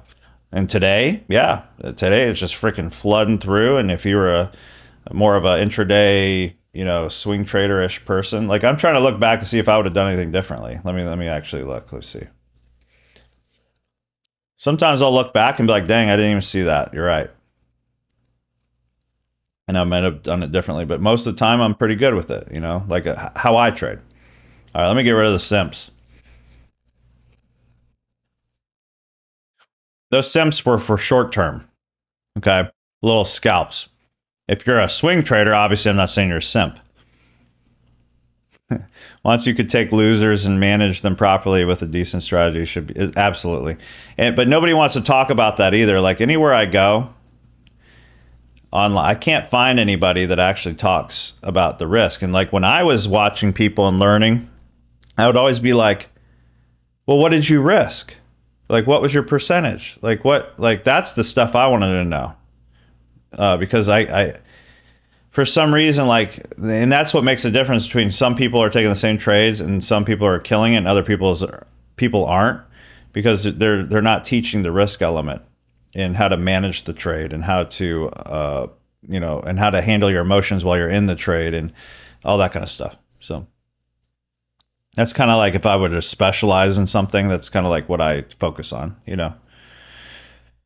Let's see what you were saying above. Sell until you can't sell anymore, says Tyler. Yep. And I could have done that, but I'm like, dude, these are 4-hour blocks. It's witching day. I could have. Yeah, I could have, and I still can, actually. That is a rule. Thank you for reminding me. That is one of my rules. But right even here, like it didn't even come up to a block to sell. So like my rule is off 5-minute blocks if I'm going to do the sell till you can't sell anymore. I don't see a single spot right here, because I don't like taking them just off FEGs like right here. I don't see a single spot where it pulled back enough where I would sell. So like even right here, there wasn't a pullback to this area to sell. There wasn't anything for me to do it. Too little talk about risk. Fully agree. That's why I appreciate that, Shane. Yeah, thank you. Risk is scary, so they avoid talking about it. That, and they make it boring as heck. And ultimately, I feel like most of these people aren't really that successful, or because in my opinion, to be really successful, you really have to understand risk and your emotions. So like, I feel like they should be talking about it if they were actually, I don't know. I'm not trying to judge anybody. I think there's plenty of great traders out there. And I'm definitely not the best trader. I'm just your average, normal trader that's consistent. That's it. Like, I'm not, that's it. And I'm not your best. Like, I was probably the hardest head learning trader you'll ever meet. You think you're bad mentally? Gosh dang, I was freaking bad. Like, no way. Like, I was good at everything else, which made me bad at this. In my mind, I was good at everything. I'm in business and growing businesses and stuff like that. I've always been successful. So when you come here, it just doesn't work the same way, Yeah, selling risk management is very hard. It is. But you know what I found, Shane? The people that I attract that are into risk management, like prop trader belief system, it's a lot harder to sell this prop trader belief system thing. But once they come in, the people that I attract to this are the people I want to work with. And ultimately, like, if they're the ones that get more serious and they might want to do more one-on-one stuff with me or whatever. The other people that are too hypey and they're going for the strategy, they're the ones that a month later, they're like, why am I not rich yet? It's like, oh my gosh, it's crazy. Yeah, 100%. Many groups will not talk about risk. I was in a group that he said, just get out of it, goes against you. Okay, when? Yeah, and then the other sign is when, like, they say 10 micros. They only say, like, I'm risking 10 micros per trade. I'm like, or whatever, like, how do you know what you're freaking, like, you're not even measuring your stop or something? Like, you're teaching people some really bad stuff. I've been watching the pulse X on another chart. In the last hour or so, there have been 2 4-hour trades with a 1 3-hour. I have not been trading it due to, I'm just getting used to it, but dang. Yeah, I mean, yeah. I guess that could have been another way we did trade it. I mean, dang, that looked pretty good right there. Where's my Mark Monfrey that telling me there was a cloud flip? It wouldn't even have mattered, because even in here, I probably wouldn't have taken... there's no way I could take a sell cloud flip out of a 1-hour block. I just wouldn't have done it. So I can't say I would have taken that. No way in my... my favorite thing in the world, like, for trading is blocks. So, like, if my blocks aren't even holding today, then I'm just not going to trade, Yeah, exactly. Yeah, that's the biggest thing. Like, the first thing I do with one-on-one people, even on my 30-day, is risk. I want to make sure. So as much as they hate it, like, some people hate it. They come in, they're like, I don't want to do this. I'm like, I don't care. I have to know that you know risk before I teach you any strategy, period. So I focus on the risk management side. And then later, after they learn the strategy that I like to show them and how to pass these challenges, then we go into emotional control, emotional and habits and stuff like that. And they tell me their life story, which I always love, as long as they don't whine too much. I think so. It's risk. It's knowing your risk, how to calculate the risk, how much you're going to risk per trade. I go by how much is your budget to actually lose prop firm accounts, because I'm not a financial advisor, so I teach prop firm accounts, right? And, like, how to pass a demo prop firm account. You could figure out the rest, right? So, like, what I tell people is, hey, I'll work with you and let's get you past a prop firm account, get you funded. So in that time period, the whole element is they come in, I teach them the risk, how to calculate the risk, how much to risk per trade, and what is an A+ setup. Teach them the A+ setup, They focus only on the A plus setup with that particular risk, and then their emotions kick in. Okay. Oh my gosh, I got out early. Oh my gosh, my heart was racing. Oh my gosh, this happened. Oh, I got in on FOMO. We start focusing on those elements. They start sending me in their live trades. They have accountability, and then all of a sudden we work with that and kind of alter the plan, whether that's lowering risk. It's never really raising risk. The only time I raise risk is when they have like a really good budget for prop firms, you know. But then all of a sudden they're passed. Like Michael, are you in here? Michael just got 400,000 funded. It's beautiful. Old school ATR flips on the pip stacking. Let's go, baby. Yeah, I mean that. Geez, man, they work.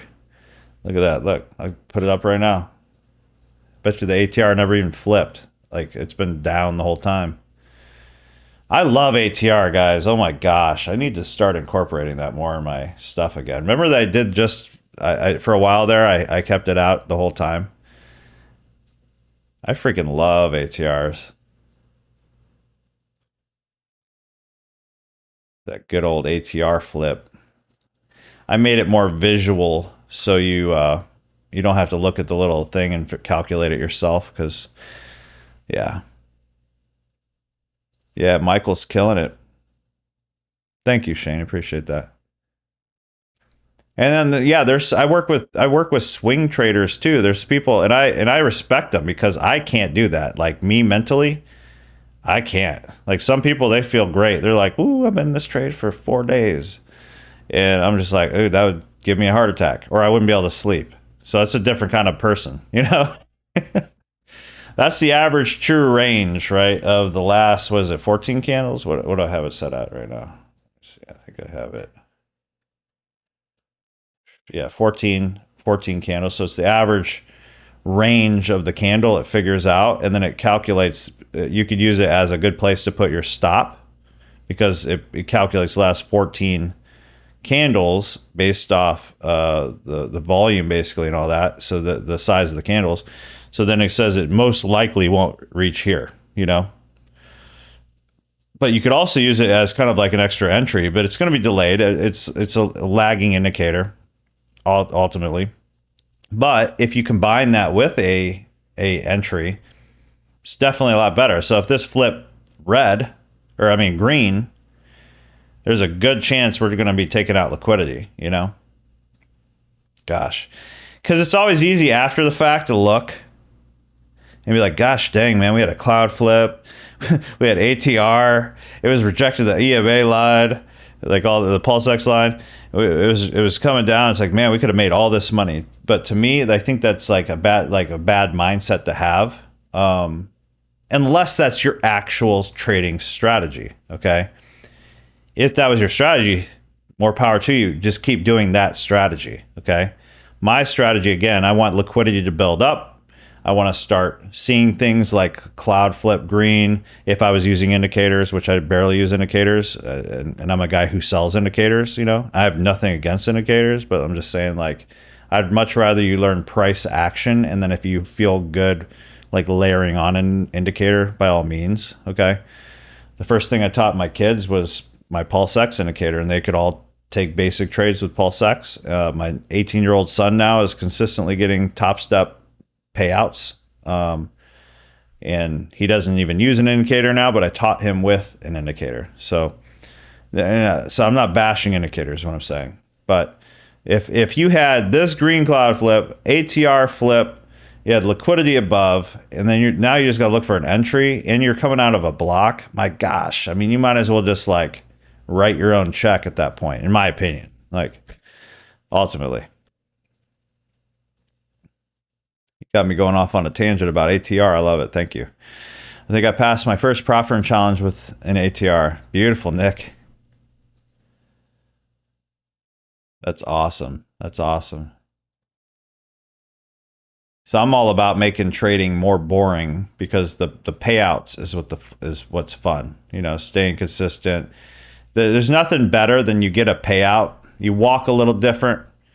Your wife, your family, your husband, whatever the case, they're like, dang, he's that disciplined. He's that good. Like, it's a good vibe. Like, so it kind of helps me stay consistent. I want to be able to show my family that I'm consistent with my decisions. So like even this, like there's zero feeling in my body, in my mind, like, oh man, I lost out. Like all I'm seeing is, look at all this liquidity that I'm going to grab, hopefully by the end of the day. That's what I see. So your brain is a funny thing. It'll find like 20 different ways to get in this cell right now. You're like, oh, it's going to keep going, you know? And heck, it might. You might be good. But then you're only kind of screwing yourself unless you only do that strategy for a while. In my opinion, you should pick one strategy, one that you like the best. I have a few that I show, okay? You pick one that interests you the most based off your style, and you focus on that one strategy. You don't want to have a million different strategies. And if you don't like mine, go find somebody you like. You know, there's plenty of really good traders on YouTube. Go look at their students' results, right? Don't look at their crap. That's my biggest advice to you guys. This isn't to toot my own horn. This is just to build belief. Who in here has either gotten a payout or got past prop firm challenges just in the last like month? Like, I'm just curious, just for the sake of hands. That's what you need to do. You need to go to communities where you see their students consistently passing challenges, celebrating payouts. If they have that in place, okay. Now, but you also have to take into account of size. So if you have a community where there's 20,000 people, and then there's like 5 payouts that week, I think that's pretty bad, you know, in my opinion. If there's like hundreds, by all means, you tell me where that guy is. I'll freaking go maybe watch him too, you know. that at the end of the day, the student success is the most important part, because I don't believe a single person that shows their results. I don't care if they're broker statements. I just don't believe anybody on the internet. I have trust issues to start with. Like, personally, I mean, when you have your own people stealing from you, I'm not going to go there. When you I already have trust issues. I don't believe a single person. I don't even expect you to believe me, and I'm not naive enough to think you would, even though you might. Okay. What I want you to believe is the students. That's it. I want you to see the students, and that's why I focus on celebrate wins so much, because, okay, if everybody else is winning, then that means you could be winning with them, right? That's it. I don't have to prove nothing. I don't have to show no huge success story or like my house or my vacations. I just think it's cheesy, and I just can't do it. It might have worked in my 20s. I did a little bit in my 20s when I was in like those biz ops and stuff. But after a while, it just gets kind of like, I hate the look at me thing, you know? Look at all these people. Look at this, is great. Nick passed, Smitty passed, Eric passed, or got a payout. Alan's passed, Daniel's passed, Get Your Cheese has passed. Or I don't know if their payouts are passing. I mean, I have tons of people coming in and pass too, or getting payouts. See you, Christina. Thanks so much for helping out. Appreciate you. Have a great weekend, Christina. God bless you. I might go to Miami with the wife. I think I'm just going to surprise the wife and just take her to Miami. Anybody out in Miami? Y'all trade live daily? I do between 1 and 2. If the market's like really good, I might keep trading on YouTube. But then if it's really good, I cut it off and I go to 3:15 to 4:15 for my inner circle type people, right? My premium people, and we do end of day together. So yeah, we trade every day, unless I say, hey, I'm taking the day off. So I always want to leave that open there, so like people aren't like, you know, thinking it's I always tell it like, I didn't get in this to have a job, but I love this so much that I sit here, and I've been very consistent with you guys for like 7-8 months, you know. I passed, but no payout yet. Awesome, man. You keep messing up your account. Well, you know, once you're passed, it's exactly, well, you know, it's the risk. So do me a favor, Well, I don't know. Do you like kind of freak out when you're in the trade? Like, should I take the money? Should I take the capital? And you get out early? That's usually what happens to a lot of people. They get out early and then they don't want to get out at a loss, right? I followed the RP app for a week and can see big gains. Really? That's great. Good to hear that because I'm going to be starting that up in 10 days, Smitty. Yeah, thank you for sharing that, Eric. Appreciate you, man. See you, Paul. God bless you, man. Have a good one.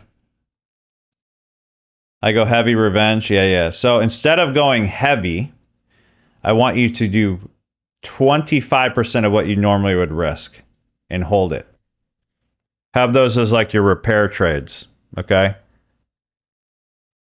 That's what I do with my people. And I force them to hold the trade. And it has to be out of an hour block. So there's an opportunity to actually go the distance, you know?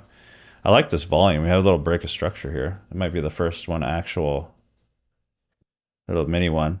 It could be happen. I just can't do it. There's not even a sell, guys. There's not even a sell for me. This would be the first maybe potential sell that I could take. Right here. If it came up into here and gave me an actual break of structure or something, I could maybe take that. Let me set it up just in case. I would like to take a trade on here today. Because it's not like I don't want to take a trade. You know what I mean? Not of your daily loss limit. No, of what you normally would risk. So if you normally risked 500, maybe do like 125 to 150 and hold it. So like my son, he's 18, like I said. He has like a 20% win rate. Okay? It sounds crazy, right? But he'll get thousands of dollars from Top Step a month. And he's just like, he just now is able to get his own Top Step account like since December. So then now he has multiple. He can pass almost every challenge now, you know. But my whole point is he risks like $100, $200 a trade, and he just lets the trades run, you know. It's really simple. Like, but everybody wants that like quick fix, that quick hit, like, ooh. Because in your brain, you're like, okay, if it went 1 to 5, and you're like, well, dang it, I could have risked 1,000 and made 5,000. But what if you built yourself such a padding over 30 days, over 20, you know, that imagine you have 5 accounts and you risked $100 and copy traded and got $800 that day. That's freaking $4,000. How much do you actually need? Because, you know, trading's kind of messed our heads up, or a lot of people say it used to mess my head up. It messed my head up based off like what money is worth, because how much do you know, how long would it take you? Let's do the 5 trades, $800, 1 to 4, $200 risk scenario. How long would it take you to make $4,000, you know? And you did that in an Asian session to London. And you weren't sitting there the whole time, you just let it run. And that was just a small example. But you made, let's say you made $4,000 over a few hours. How long does it take you to do that at your job? You know, you have to think about like that kind of stuff. So why would you risk, or why would you even revenge trade? And I'm not talking to you specifically, get your cheese, but why would you risk so heavy when you don't even need to, you know? Instead of increasing your risk, increase your capital, your funding. Because, you know, obviously 800 doesn't sound that amazing, but 800 times 5 sounds amazing. To me anyways. Even as much as I've done already, 4,000 any day is a great, I'm happy with that. You know? I've had plenty of bigger days, but I'm just saying, like, it's all this basket of trades over in general. Man, this is crazy. I would have taken this if it would have came out to this 5-minute block. It still hasn't given me a sell entry, guys, for me. All I had to do is come up here and give me this, like, this FVG, and I would have taken this sell. Hopefully it comes up again. Should I get in at the top of the hour and trade the hour candle? Not the hour candle, the hour block. So like just pretend there's like a block over here, and a lot of times it's going to reject that. And then up here, you have another hour block. And how to me, that's the last candle up before down movement, right? This is an internal one, but it's still going to have, most likely going to have some kind of reaction off of this area. So here's a wick. This wick isn't lower than this wick, and it's green. So I consider that a pullback and that a block. And me personally, I do it from the body. I don't know anybody else that does this. This is just what I do. Helps me with the whole premium discount thing without having to like measure things out. Again, all subjective, but this is what I do. So I go from body to wick right here. So I'd be looking for buys potentially all the way up to here. That doesn't mean I have to hold it all the way up to there, but there's room enough to get a good amount of points from here to here, right?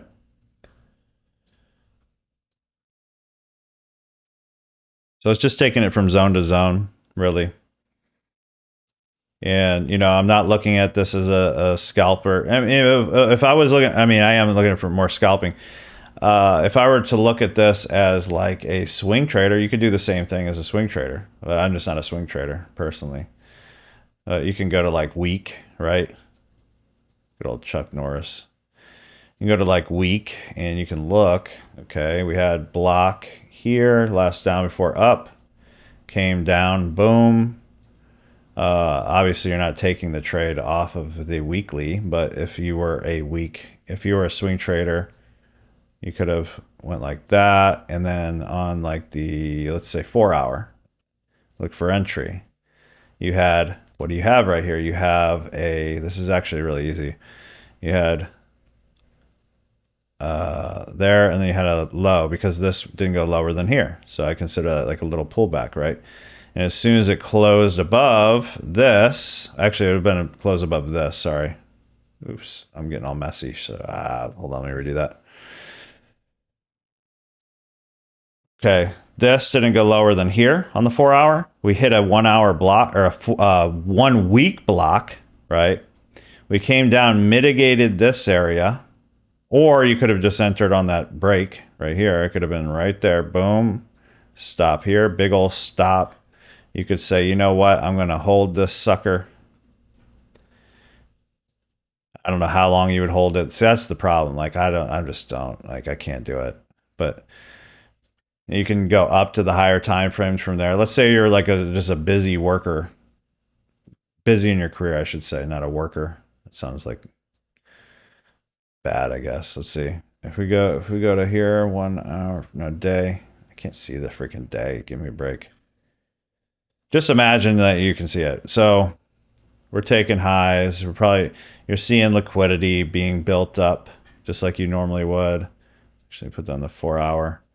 You're not expecting it to go all the way up here right away, but you can hold it because you have all that space, right? Now, if I were a swing trader, I would have to risk a lot more because it would be too slow of earnings for me. Like that's crazy. Every 6 candles is a day, right? So, but if liquidity still works the same way. So like it's taking liquidity to the left and I'm expecting it to come up here. And now we have all this liquidity here that it just took, right? Oh, just gapped. That's crazy. But you see? So now we're finally approaching to the downside. So out of that whole thing, you could have been holding that sucker. Let me see how long that actually took to get to this high. Just gives me anxiety looking at it, honestly. Freaking 70 days to get that far. To make, you see what I'm saying? To get a 1 to 5. Like, oh gosh, dang, dude. No, thank you. It's just not my thing. I guess you could have figured out a smaller stop, maybe entered on the 1 hour. You get my point, though, right? I hope. What do you mean last down before up? So the last red before the green, right? Go the 1 minute. And it works fractally. So like on all, oh my gosh, let me get rid of this. Jeez. So like this would be the last up before the down. So on a fractal, like on a lower time frame, that's your 1 minute block, basically. And we just took out a buy block down here, showing proof that bears are still in control. You could say high lows. You could say there's so many different ways to say it. I like to call it in blocks, you know.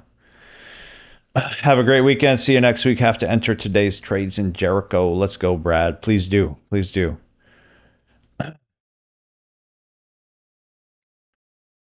Seem to move differently when I pass a combine. I hear you.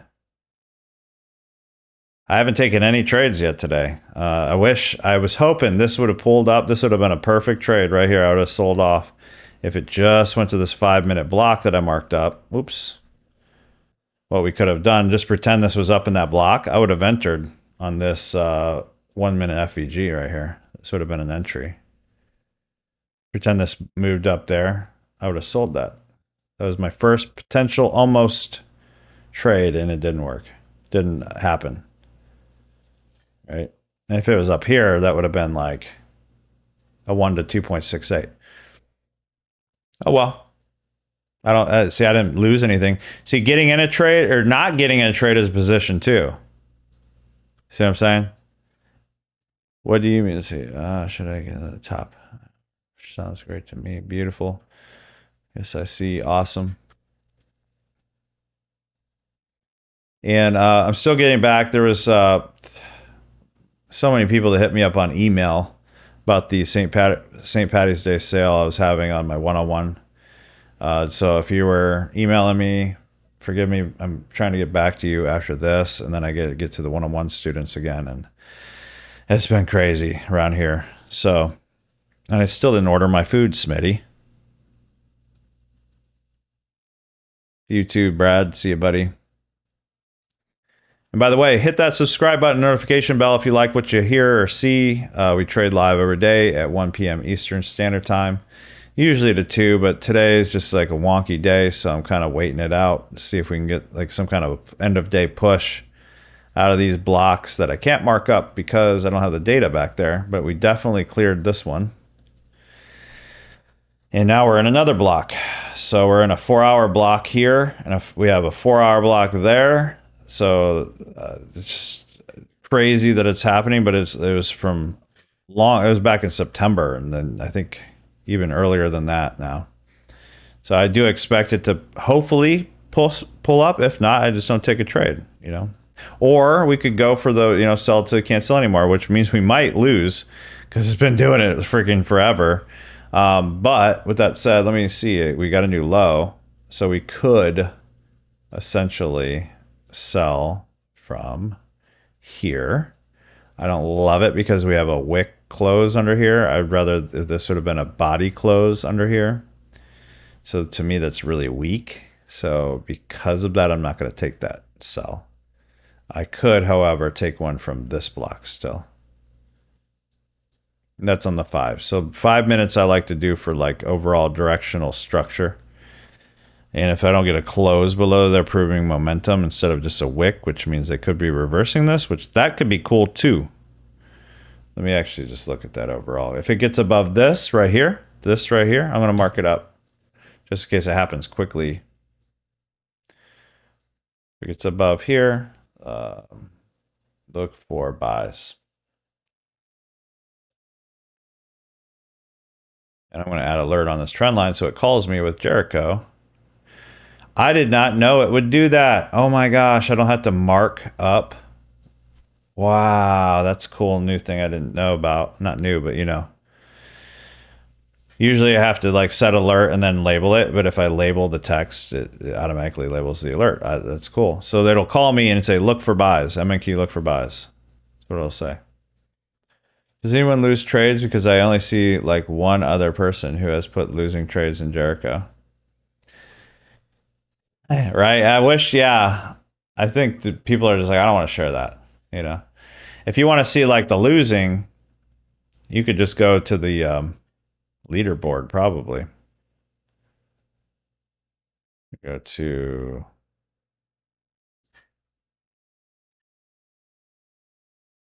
profit for the day. Like Christine's winning, but you know, yeah, don't, guys, you definitely want to mark up like your losses too. Maybe they didn't lose. Like Smitty loses. Everybody won today, apparently, yeah. Or just overall. You know, we don't know.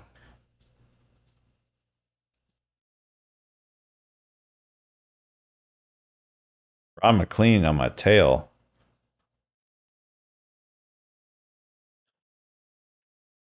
Alex, we need to get you taking more, doing this more. Nick Christensen, let's go. Ron's been very consistent daily. A plus chop, Christine. And then you can go in and see their what they took, which is pretty cool. Of course, it's going to sell off that weak block. I got to finish my Chipotle order. This is dumb. This is getting stupid.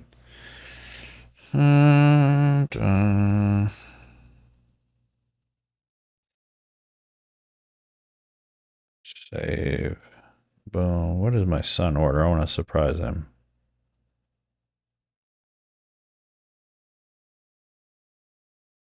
Just forget what he gets.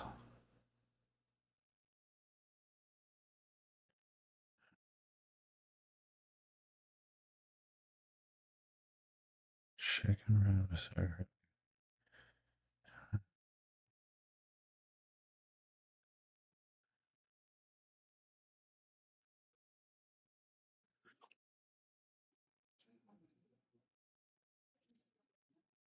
Like that's what he gets.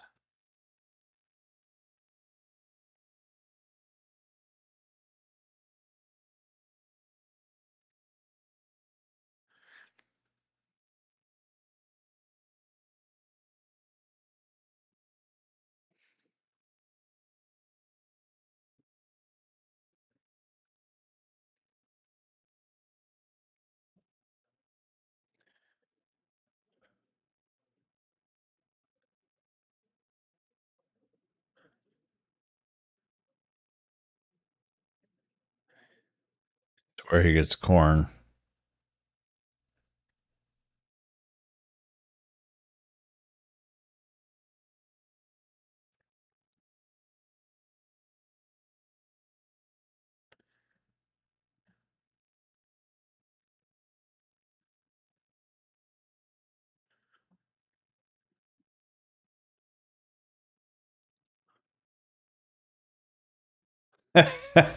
I'm looking puffy. I shouldn't be. I'm down. So, I mean, if I'm looking puffy now, I'm just screwed at this point.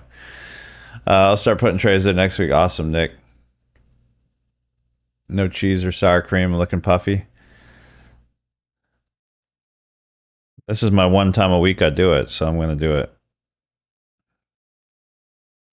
Standard.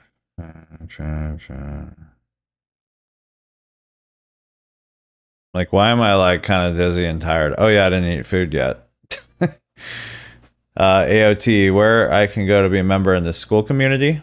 Depends on what you're looking for, man. So I have my 7-day free, which is solomontrading.com. That gets my indicator, my premium community, and then I go live when the market's good and at 3:15 to 4:15. Right now, I'm just kind of staying on here because the market's just like whatever. And then you can also get into my community for free. It's school.com/Solomon-trading. But my recommendation, if you want to start, is join the free 7-day on Solomon Trading and then get Prop Trader Belief System. I think everybody should buy this even if they don't want to do it, honestly. Because once you get through this, I think you're going to have a new appreciation for trading courses and like how you view the market. I haven't had a single person refund. Not like almost every person's done all of the stuff. I've never seen it before. So you seem to wait for it at 5-minute. I know, Puffy. Yeah. It's funny when I eat too many carbs. I used to tell my kids, call me Puff Daddy. Because, like, dude, I'm like a bigger dude. So, like, if I went like super crazy on the weekend, I could literally like have a button-up shirt that fits me on Friday, and on Monday I won't button. Like that's how I used to be. It's pretty crazy. Hold on, let me see what you're saying right here. I like the way you think about risk management. Beautiful, man. I appreciate that. Well, come in there and then you could hit me up over a message and we could talk about like what you want, what you don't want. I try not to pitch like too hard on these.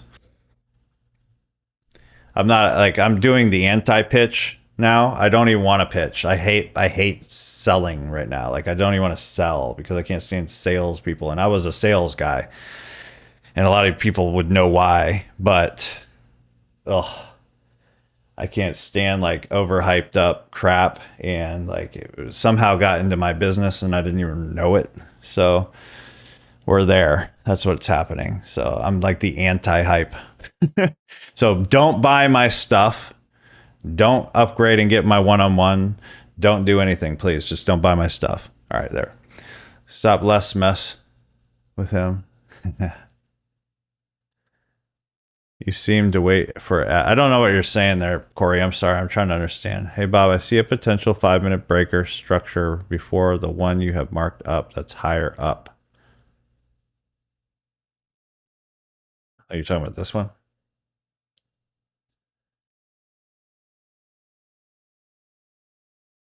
Yeah, sodium definitely gets me, Eric, for sure. I look good because of Eric showing me the RIP app, RP app. Beautiful, man. I can't wait to start. I might just start it now because I don't talk to that guy anymore. He's been like messaging me, and I'm like, dude, I think I'm done with this guy. Yeah, you know what? It attracts the wrong people, anyways, David. Like honestly, like the ones that the hype comes from, not all the time, but a lot of times they come in and they're the ones that complain and they're psychopaths in a month. You know, 24 break gonna be epic fury. Well, you just tripped me out. Like, what does that even mean? That's, I mean, it's probably, it sounds cool. Went lower, never mind. Where we're at. Yeah. Yeah. If you don't want to be sold, hit me up and tell me what you want to pay me there. Because I don't even want to sell anything anymore. Gosh. There was a point, I'm not even gonna lie, over the last few months where because of certain situations, I almost was like, I'm just gonna trade. I'm gonna be done with this. But then I would see so many people are actually passing challenges now and being successful that I'm like, you know what? All right, I'll just get rid of the people, restructure the whole business, and I want to be the boring anti-hype person and attract only the people that want to be serious. That's it. Not, you know, I don't even want you. If me saying, "Hey, you're gonna make 5,000 by next week," like get your attention, just leave the channel right now. Like you just freaking bounce. Like if you're new and you're trying to get rich, like I'm gonna save you a lot of time. You might stick around, but it's gonna take you a lot longer than you probably think. Unfortunately, unless you get one-on-one, and it doesn't have to be with me. I think I'm kind of biased, but I like my stuff. Um, and you're probably going to go through a lot of money and a lot of time and hundreds of hours and thousands of hours before you make it. Now, I'll say the reward on the other side of that has been very, very, very beneficial. I have a wife and 5 kids, and it's been amazing, like ultimately. So that's it. That's the only hype you're getting from me. Call it what you want. But I'm all about generational wealth. I'm all about teaching our kids this kind of stuff. He needs you doing what you do. I know. Well, you know, the private conversations, I get multiple a week. Just talking about God and stuff is just like, wow, I'll keep going, I guess, you know. Tommy, how you doing, buddy? You're still around, man. It's been months you've been with me now. I love it.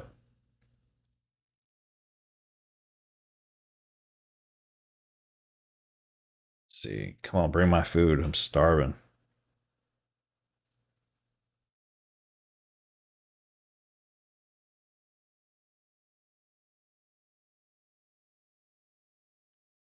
gotta send this guy a join in the one-on-one. There we go.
Gonna get any kind of push. Oh, look at this. We actually have a strong candle close. Okay, we could sell till we can't sell anymore. Watch, we finally do it, and it's like it messes with us.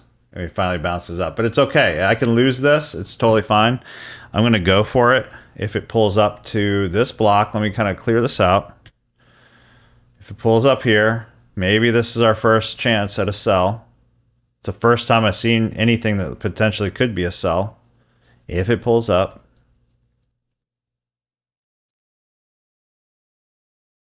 Otherwise, it needs to now break this. And ultimately, I'll just wait for this one to break to look for buys, right? We'll get rid of that. Put this up here. We are coming to the top of, well, not the top, the 3:30 time, which is the end of day, which I'm hoping it can take out all this. I'm going to put this, I'm going to take a guess. This is a total guess because of the way the market is. By 4:15 up here, just for fun. Because if it does, that's cool. If I didn't call it, then it doesn't happen. And if I get that rocket, then I just look cooler, right? If it doesn't happen, well, it was just the market. See how that works? I smash a like. I'm going to sleep, bro. Have to work. See you next week. All right, Mr. Giant. Have a great day. God bless, man. Have a great weekend.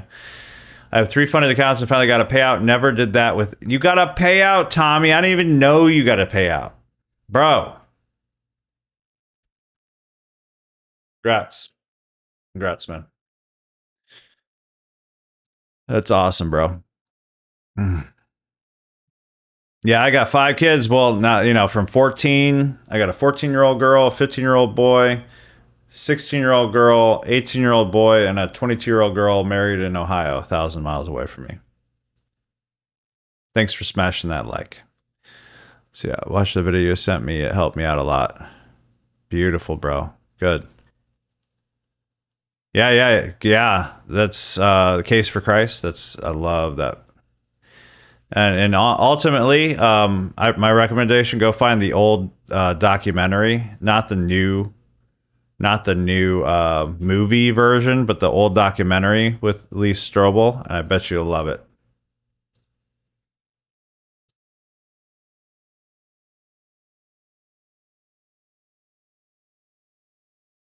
This is just relentless today.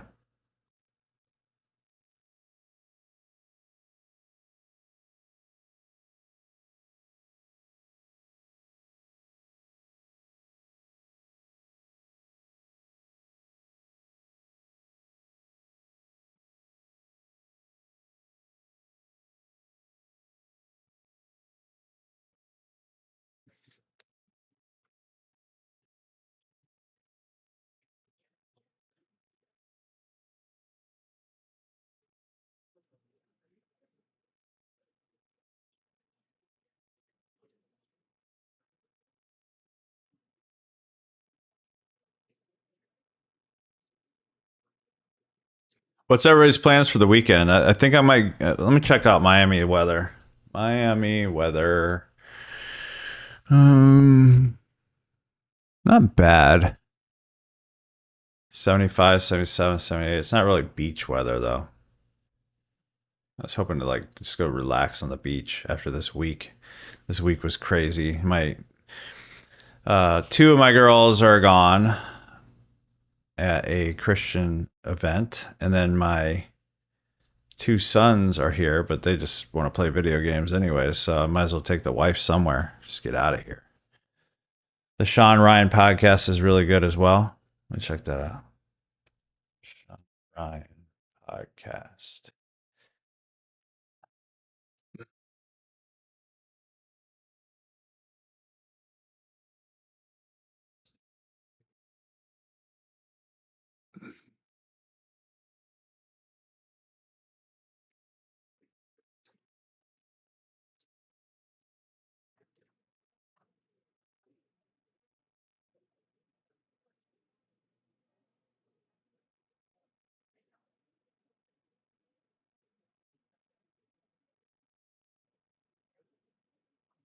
Interesting.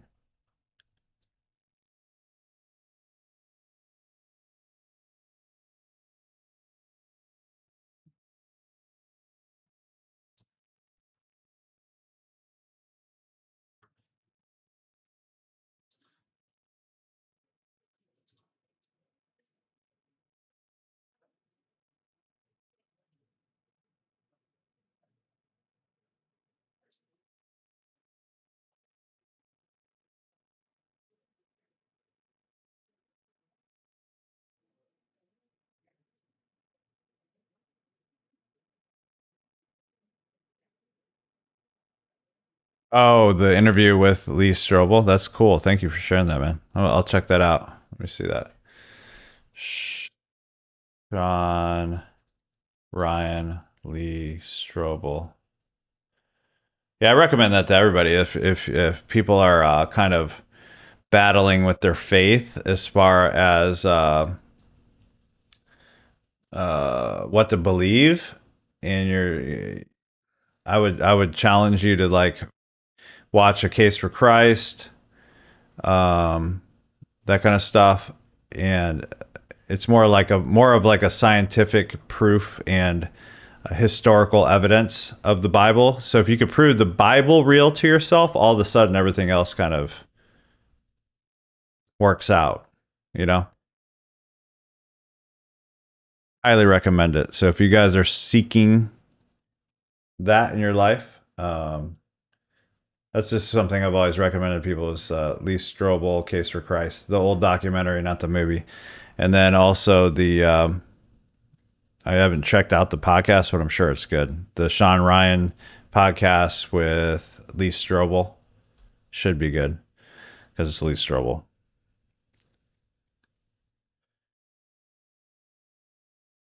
I mean, it's just cool stuff. It's cool stuff, you know. Because you have that like logically. I understand how people feel the way they do about the Bible and Jesus and stuff. But then, especially if they haven't had any kind of experience, and then they just look at the church and then they just automatically see, oh, the church is this way, and they're like Christians. This person's supposed to be a Christian, and you know, I get why it'd be hard, to believe until you had some kind of experience. So like if you start throwing in some historical facts and evidence and how things work and how things are all put together, it kind of like really helps. It helped me. I don't know. Frank Turek, yeah, he's great.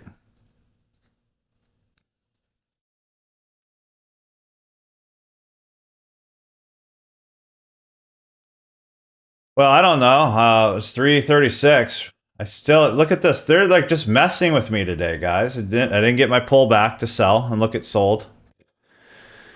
I didn't get one single pullback other than the weakest block that I didn't want to take because of the wick down here. I mean, you're just gonna have days like this. Is all there is to it. I mean, I didn't take a losing trade, so there's that, and it was still like 350. So let me see what's going on here. We just ripped right through that 4-hour block like it was not even there. Like that's just not normal. So anytime, all right, here's my advice to you guys. Anytime the market's just doing that, just stay out of the market because there's no more rules at play. Like there's nothing works. Unless you're maybe you're an EMA trader and you're trading it off an EMA right now, or you're, but there's no like real structure to pull back to. Or you could be, heck, if you're a trend line trader today, that's great. You just got to you got to pick your flavor, pick your best, what you like the best. But you got to stick with that one thing. That's my whole point. And then you do risk management with it. Yeah, Monday next week should be amazing. Like, look at all this liquidity. Let's see. I think there's one with Stephen Myers as well. That's really good. I have to check that out, Darren.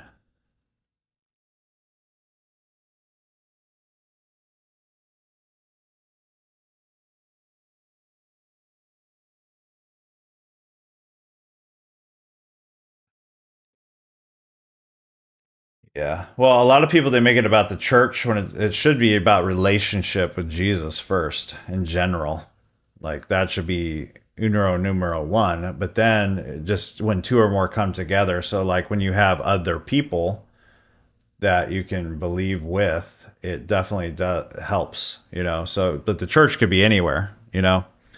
So like it could be you and multiple people online all coming together to talk about Jesus, and that's church basically. Two and two or more come together, right?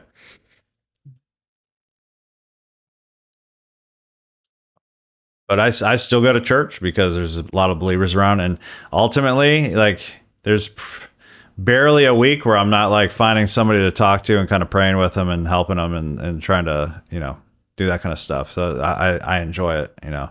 I don't look at like church organizations as like this is this is what Christianity is. I look at it as the people come together, and those people are seeking Christ, and those people need prayed for, and those people need help, and those people need guidance, and they need friends, they need community, that kind of stuff. That's it. So I don't really look at the building. I don't look at the leadership, although the leadership better believe the Bible, and they better believe they got to at least be in line with what I believe. But there's never been a single church that ever was always 100% on my same beliefs. And there was never a church that always I agreed with. It's more about the people in the church. That's it. See what I'm saying? So a lot of people, they put up this big wall like, oh, Christianity is that thing with the church and all that stuff. No, it's just the people. See what I'm saying? And they're just really good at bringing in the people. And then I go in there and I help them. And with Jesus, not me. You know what I'm saying? The Bible app is awesome. This is the third year that I am doing the read through the Bible in 1 year. Wow. 15 minutes in the morning is all it takes, and the app will read it for you. It's a great app. That's beautiful, man. Two or more, I'm there. Love it. Yeah. Essentially, we're doing church right now. I keep seeing this article title on my TV chart: Wall Street tumbles as Middle East turmoil fans inflation fear. Yeah, maybe that's it. I am not a religious person. I'm a spiritual religion, and absolutely, absolutely. Yeah. As soon as I go, like, I'm not like I believe in tithing, for instance. I'm not going to go into like all this stuff. I don't believe in pastors that will stand on stage and say, you're not going to be blessed if you don't do this. Blah, blah, blah, blah. I had to leave my last church because they have this whole event. Oh, I loved everything about this church. They had this whole event. It reminded me of like a pre-launch of a online opportunity. I'm just like, gosh dang it. It was like 7 days fasting and 7 days coming together every night. And then on the seventh day, we all meet and we give our biggest gift. It was like none of it was biblical. I'm like, what are you freaking talking about, dude? Freaking crazy. I got you one too. Yeah. You hungry?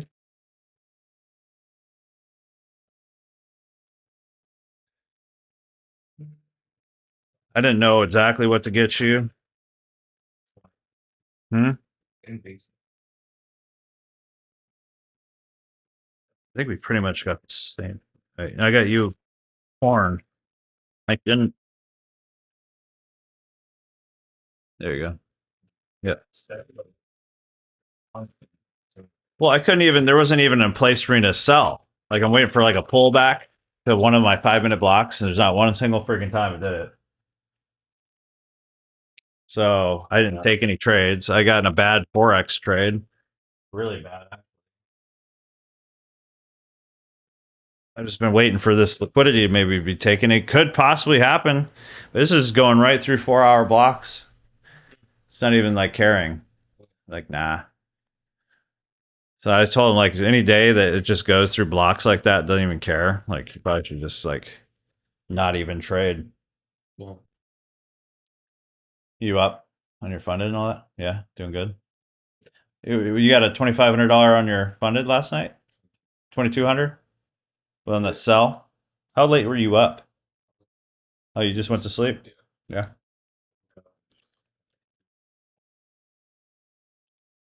Yeah, it hasn't been this low since November.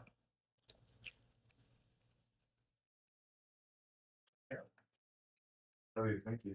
Yep. W.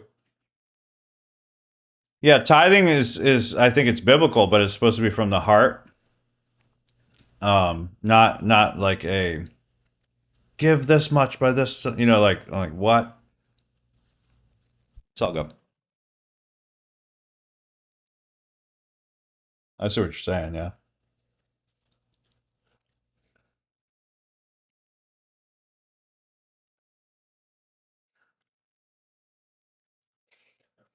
My thought is though, that's one of those topics where I want to give anyways. So I support a lot of things to start with, Bethany. So like whether I'm right or wrong, I'm not a huge right or wrong person. I think at the end of the day, it's about Jesus dying on the cross for our sins. And believe in the Father and Son and the Holy Spirit and repenting of your sins. I think that's the main staple. Anything else, it's like I don't even argue with people. You know what I mean? With that said, you can call it donating, you can call it whatever you want. I see especially Christian organizations that are serving people like I just Relentless 330. You know what I'm saying? Yeah, you're cool. Relentless 3330. I give to that. I don't even live in the area. I just believe in their cause, you know. But I look at that as tithing because it's a Christian thing. They're reaching people for Jesus. They're helping people with drugs. You know, I live 1,000 miles away from them. So that's kind of like what I mainly do, like those kind of things. I help a school up north in Ohio that I used to go to. It's a church and a school, you know. But that's a heart thing. It's not like a. It's more about like serving two masters. So like if I don't know. I'm not doing it. I'm not looking at it as like, "Ooh, I'm doing this so God will bless me." That's not what I'm looking at it as.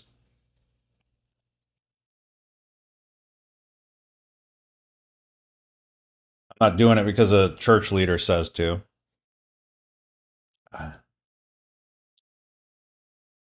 We might get this, guys. Look at the movement. Hmm. Very interesting.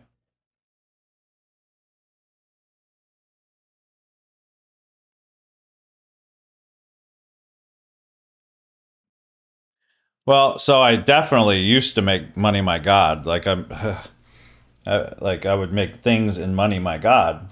So it's a way of sacrificing for a better good. And I'll just be honest with you. I'm not saying this is what like I don't do it for this reason, but I've watched God move when I do that stuff. So that's not why I do it. I just know God will take care of me regardless. You know what I'm saying? Yeah, yeah. Have a great weekend, Donnie.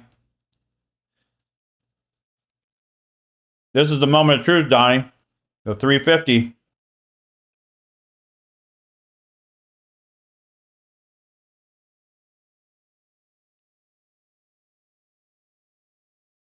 Pyramid in.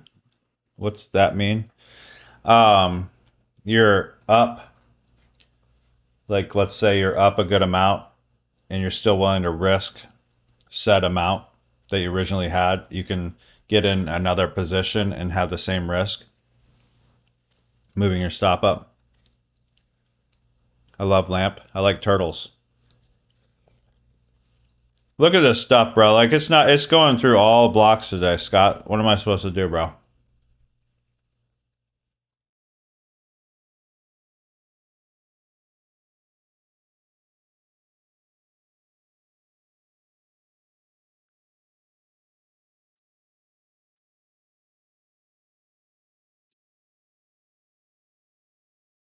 I don't trade on the weekends now. It would have to be crypto if I did that.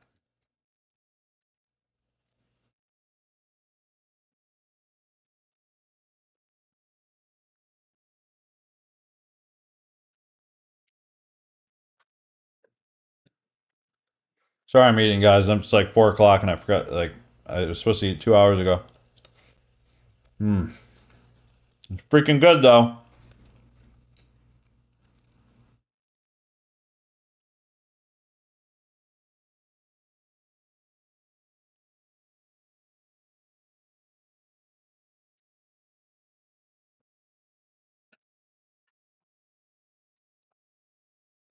The rocket might work, right? 1 minute, you might see a movement. If it keeps going down, I don't know what to tell you. I personally want to attack this liquidity. This is what my move I'd want to have happen right here. My stop would be definitely kind of big. Oh, that's too big. So we got to have some kind of pullback.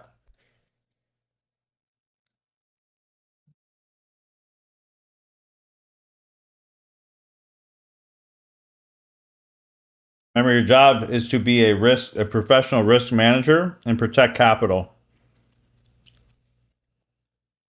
at all costs. Even if you blew 20% of your winnings today in Forex. Like an idiot.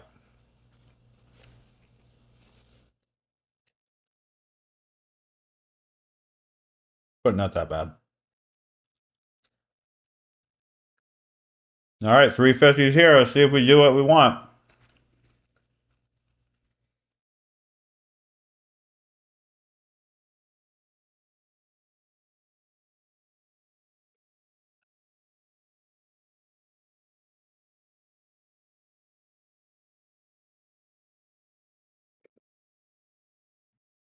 Market's like, what's the US market?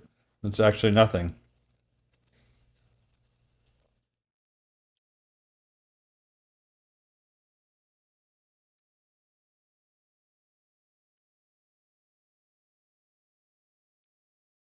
This is really a recipe for like the biggest rocket of the year. Like ultimately. No exaggeration.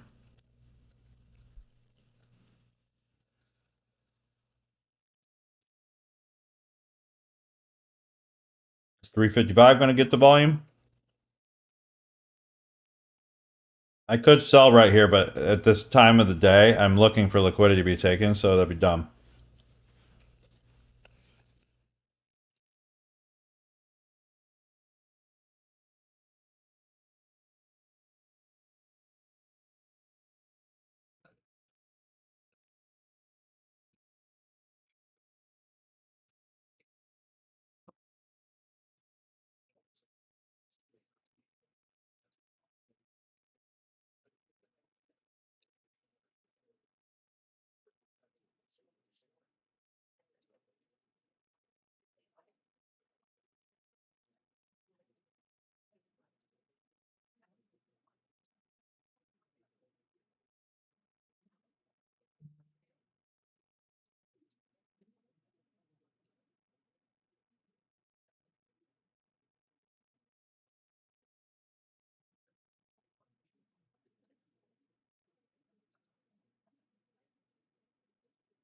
Thanks for all the new members, guys. Appreciate you. I see you.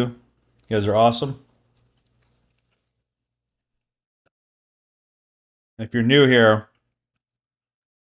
This had to be the lamest day and the longest time. I thought it was bad like last week. This whole week we've been killing it.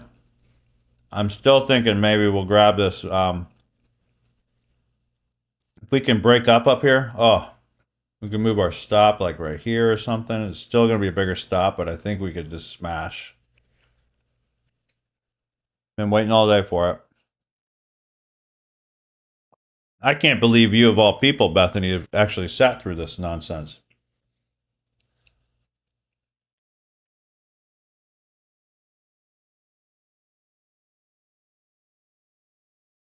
Here we go. Here we go. Whenever you see them candles start twitching, that's a good sign that maybe something's about to pop. Hold on. Let me calculate this. Dang, man. Let me see. 20.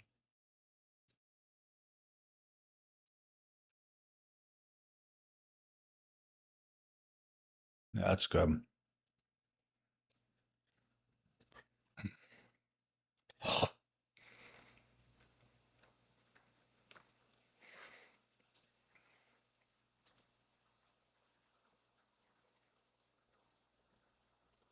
Oh, really? Is it pulling?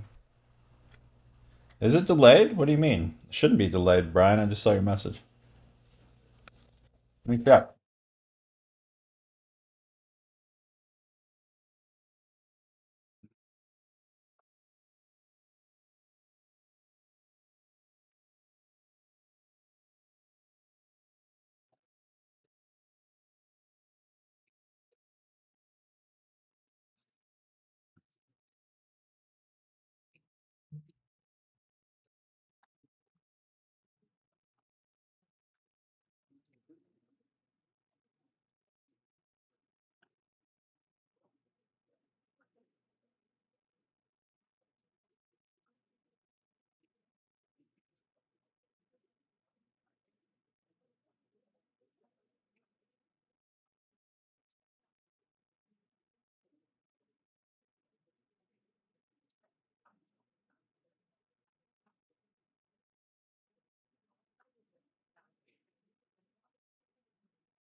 There we go. Maybe.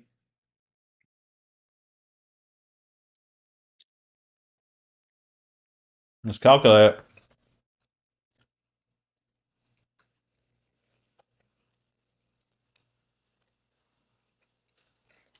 You know what? I'm going to do it from here. If it closes above here. Stop here. Limit buy. I'm just measuring. I'm not doing a limit order.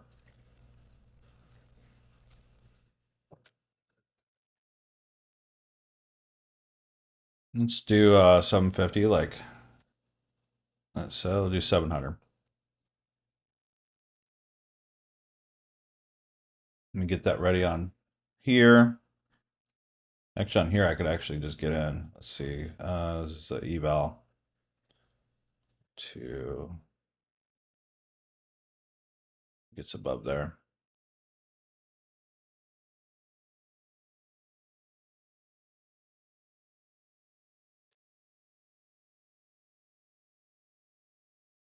Oh wait, can I not? I don't think I can make. Oh, I can make 500 on this today. That's it. All right, getting in on that one. Let's see what the stop is. And 900. I don't like that actually. Hold up. Oh, there's Jericho.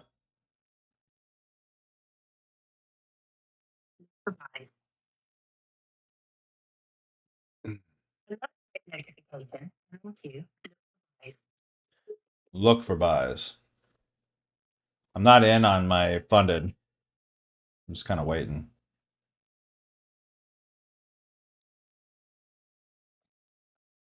Come on, get up there, buddy.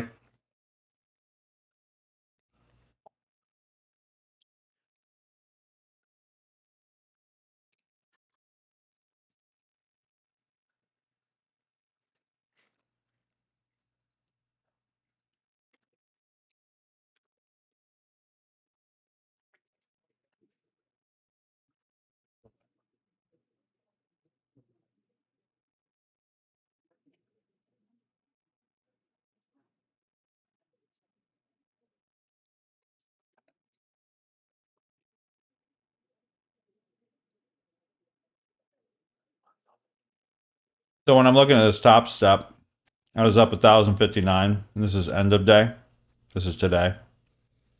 So I'm doing this with like a padding. So I wouldn't care if I came all the way even down to here and took that out. Wouldn't care because I use this as leverage. Now on this funded, I'm kind of just being careful. I think you're delayed, Brian. You're delayed, buddy. I don't know. Let me check my own.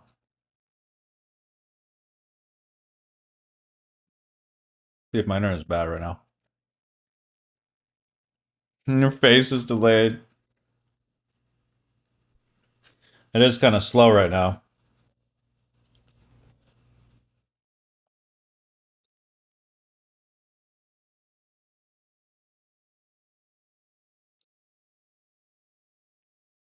Whoa.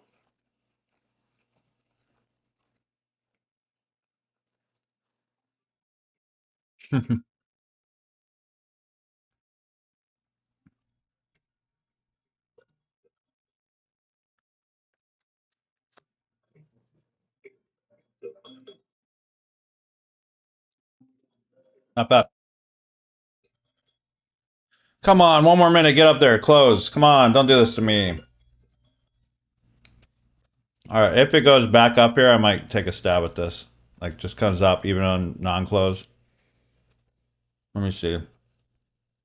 So if it gets up here, even a non-close on 5, I'll just get him.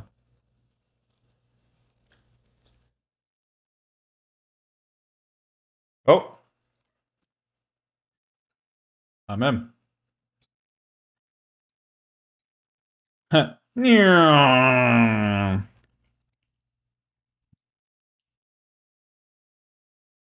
What's that top step doing? I can't get too much more. Let's keep it over here.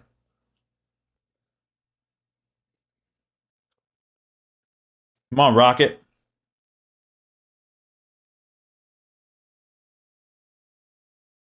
Move all this stuff so it can go up. Maybe move this hour.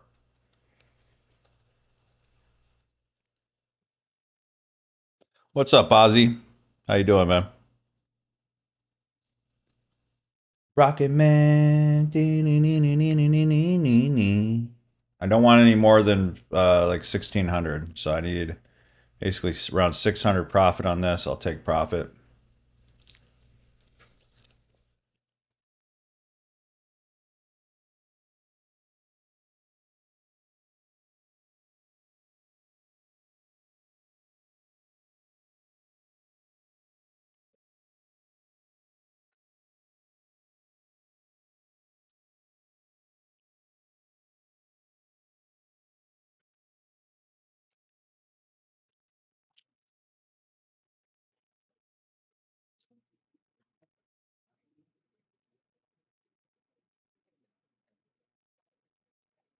Come on.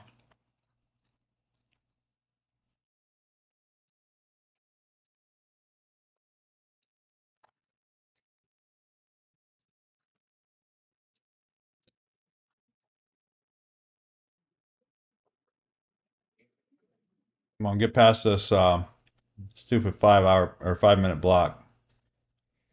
Just rock it.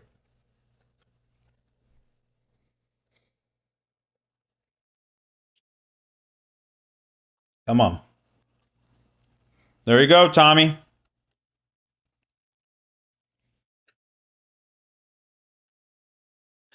It can and can't. I don't know. Like basically, I'll just take what I can. Like if it does, it does. If it doesn't, it doesn't. But yeah, I've seen it do that very much. So yeah, all the liquidity is up here now. So if they wanted to like end the week and just clear out everybody, they could.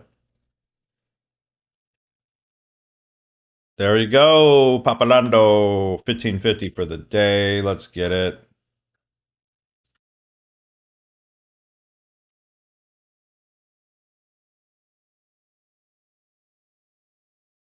6 minutes till I have to close my top step. I'm debating on just grabbing this profit because it's in a 5-minute block. 5, 4, 3, 2, 1. Wants to push up. I just took 300 on that. So I basically 1340. If we get a pullback, I'd enter again. I want to see it get past this and then pull back maybe, and I can maybe get in, but I don't know.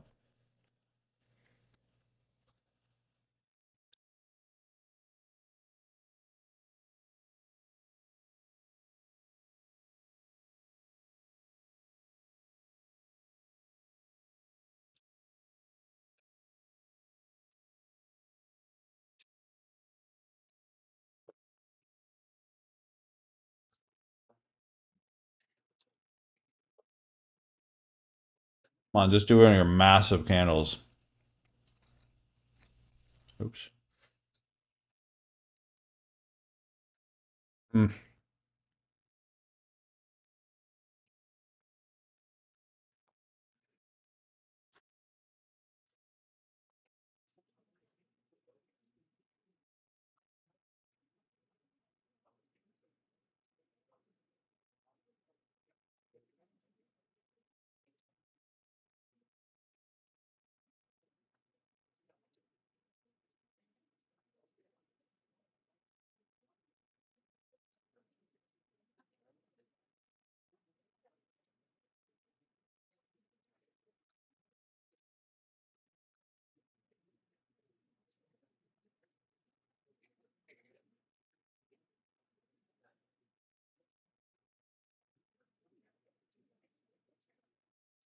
Isn't it officially closed at 5?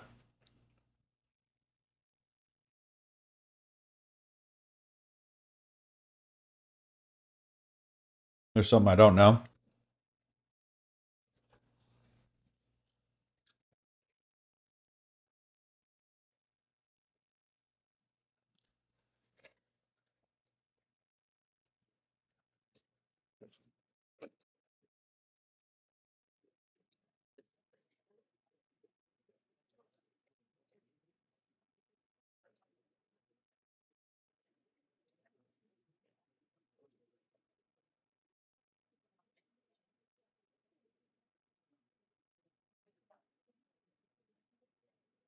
You too, Tommy. Good seeing you, buddy. Congrats on your payouts, man.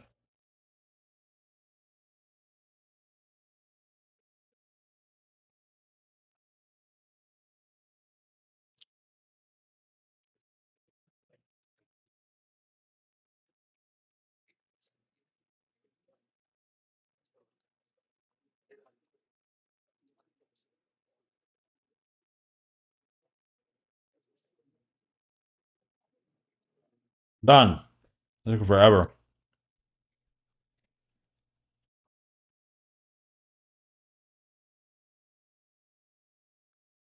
Come on, Rocket. Where's Chuck? Where'd Chuck go?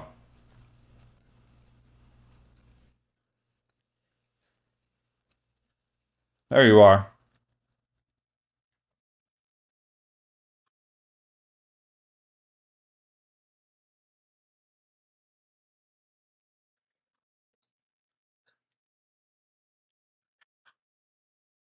Lost him again. He keeps disappearing on me. There's that. Chucky, you're over here now. How do you keep moving, Chuck? You do whatever you want because you're Chuck. Sorry for all the mess, guys. It's really kind of complicated to like move these things around.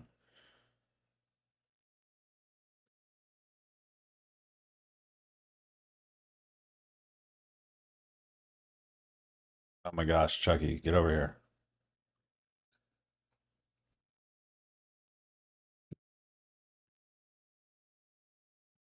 What a mess.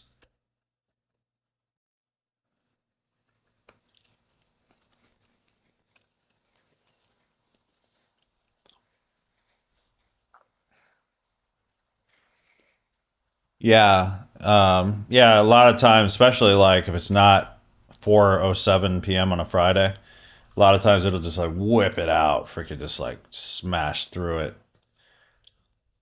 We got our close though, like everything is kind of golden here. If it, I mean, I might just hold it at the end of the day, see.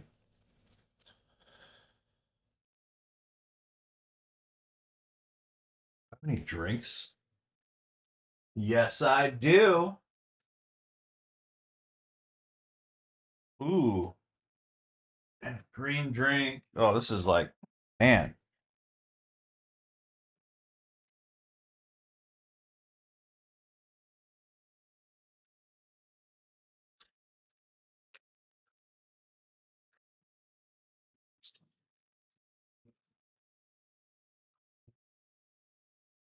Brian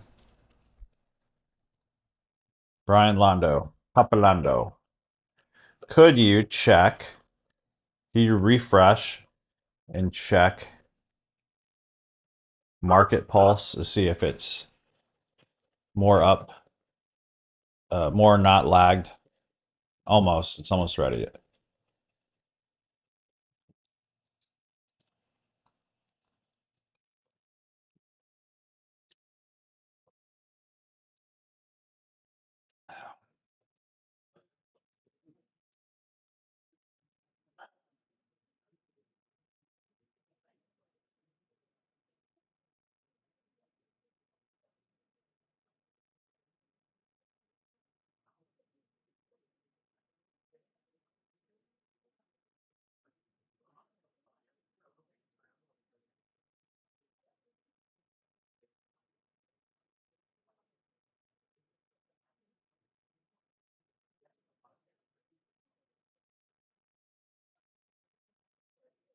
Market is closed. Market is closed. That was on Top Step.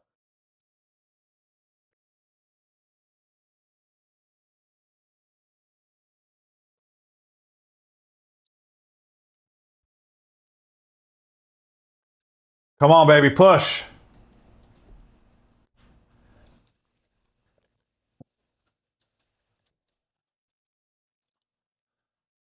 Sent me a pic. Oh, great. Can only imagine. Where did you send it? Oh, no. Okay, good. I thought it was like a mug shot of me. This is Jax not caring, is not going up or down, snoring away. Good for Jax. Jax is the epiphany of peace. Peace. Yeah, it's cute. Let me see if that's up. Yeah, it should be good now. Let me know. If not, I have to switch data feeds.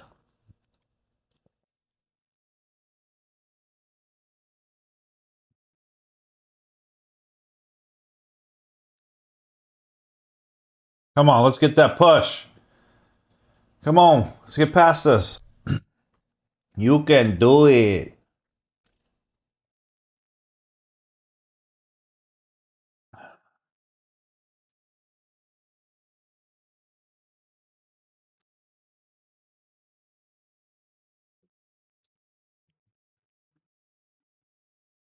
Better now. I'm just wondering if it's actually completely pushed through. It should be. I guess before it was 15-minute delay. Now it should be real time. Thanks for bringing that up to me. I don't know how that even switched. Let me look at it.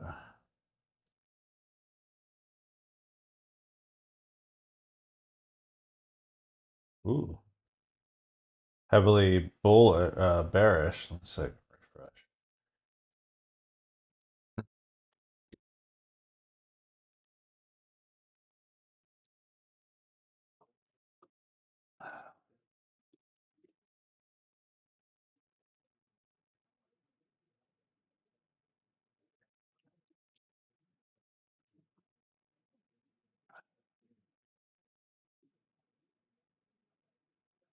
We're just stuck in time. Come on.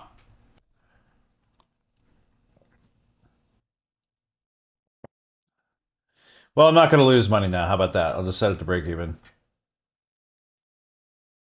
No point to lose money at this point.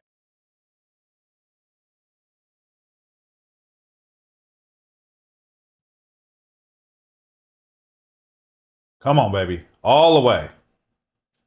All the way.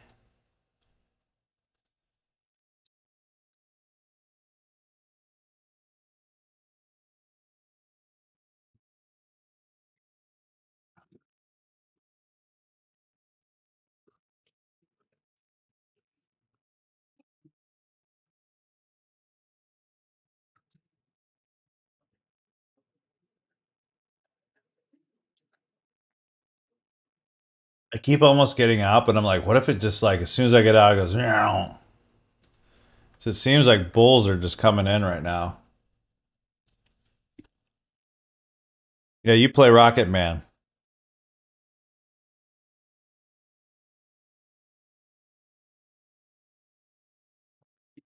I want to. I'm just on freaking YouTube. I could sing it, but then I can get copyright violations again. Rocket Man. If I don't sing the actual lyrics, maybe I won't get copyright. But they keep, every time I do it, it's like, oh, copyright violation. Oh, we do it one more time because I sound identical.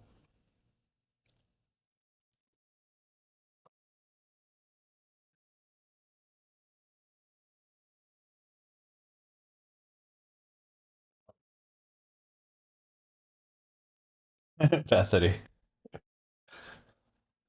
No, every single time I sing, it's like, man, copyright, copyright, copyright. We had like Britney Spears the other day. Literally thought I was playing Britney Spears.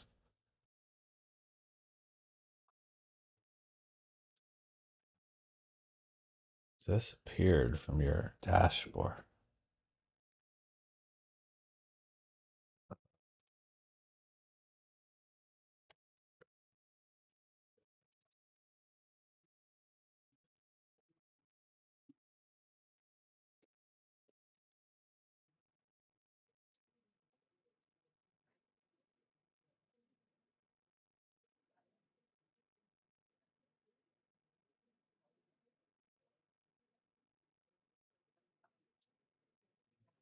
Five. I just feel it. Five, four, three, two, one. Now.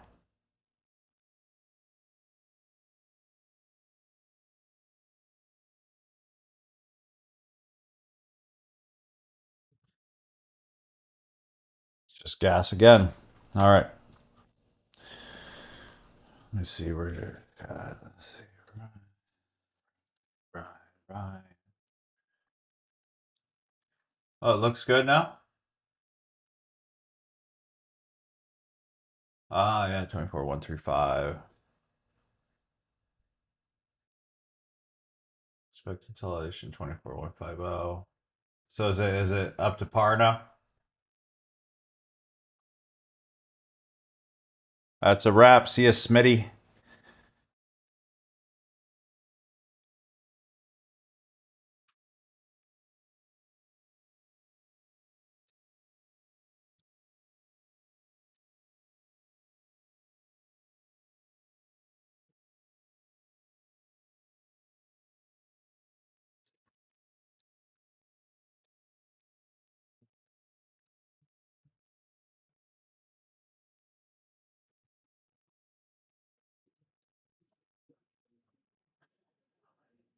Come on, I just want like a little 500 out of this, and I'll call it a day. You go to the gym. It disappeared from your page. Let me see if it's on my page. How is that possible?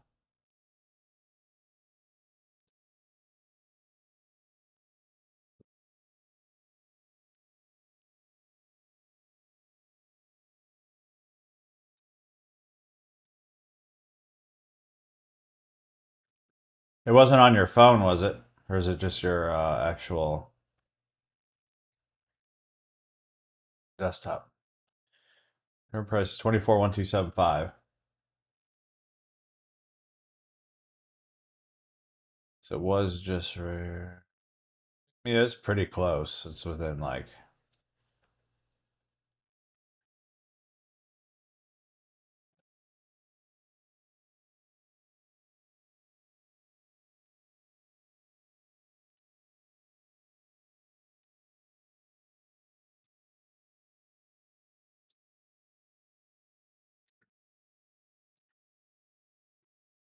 There you go.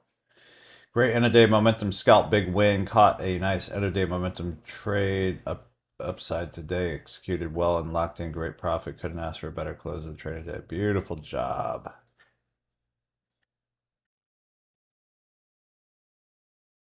All right, I'm gonna take $200 and leave. I'll give it 10 seconds, no matter where it's at. I'm getting out. I do these kind of things all the time, so I could leave. 10, 9, 8, 7, 6, 5, 4, 3, 2, 1. I'm out. Don't you be playing me. All right, I'm going to go, guys. I don't even care at this point. I just thought we could maybe go crazy with this. And, you know, it finally is. You see it starting to do it. We're just running out of time. So it's probably going to do it. It just, you know, it is what it is. So I lost 50 cents there. No, I'm just kidding. Causing problems, Londo. No, Londo is helping out. He's a great guy. He's a sneaky guy, though. Sneaky. Kind of liked it on there. Logged out and logged nada on my PC. Shush. Let's see. Yeah, look good. All right, guys. Have an amazing rest of the weekend. Appreciate all of you guys. If you hit me up about the St. Patrick's Day one-on-one, you know, there's still that last spot. That's hit me up, Bob Beckett private at gmail.com. Everybody that is in the 30-day one-on-one, I'm hitting up right now, like really officially right now. I'm getting off here right now and hitting you up. All right, guys. What's up, Kirk? How you doing? Take care. See y'all next week. Tony, by the way, is flying through training. I can't even believe my face. It's pretty cool. Don't George chat. Okay.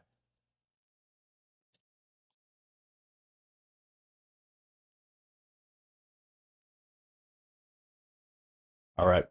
Have a great weekend, guys. God bless. Appreciate y'all. See you on Monday. And back it out. Peace.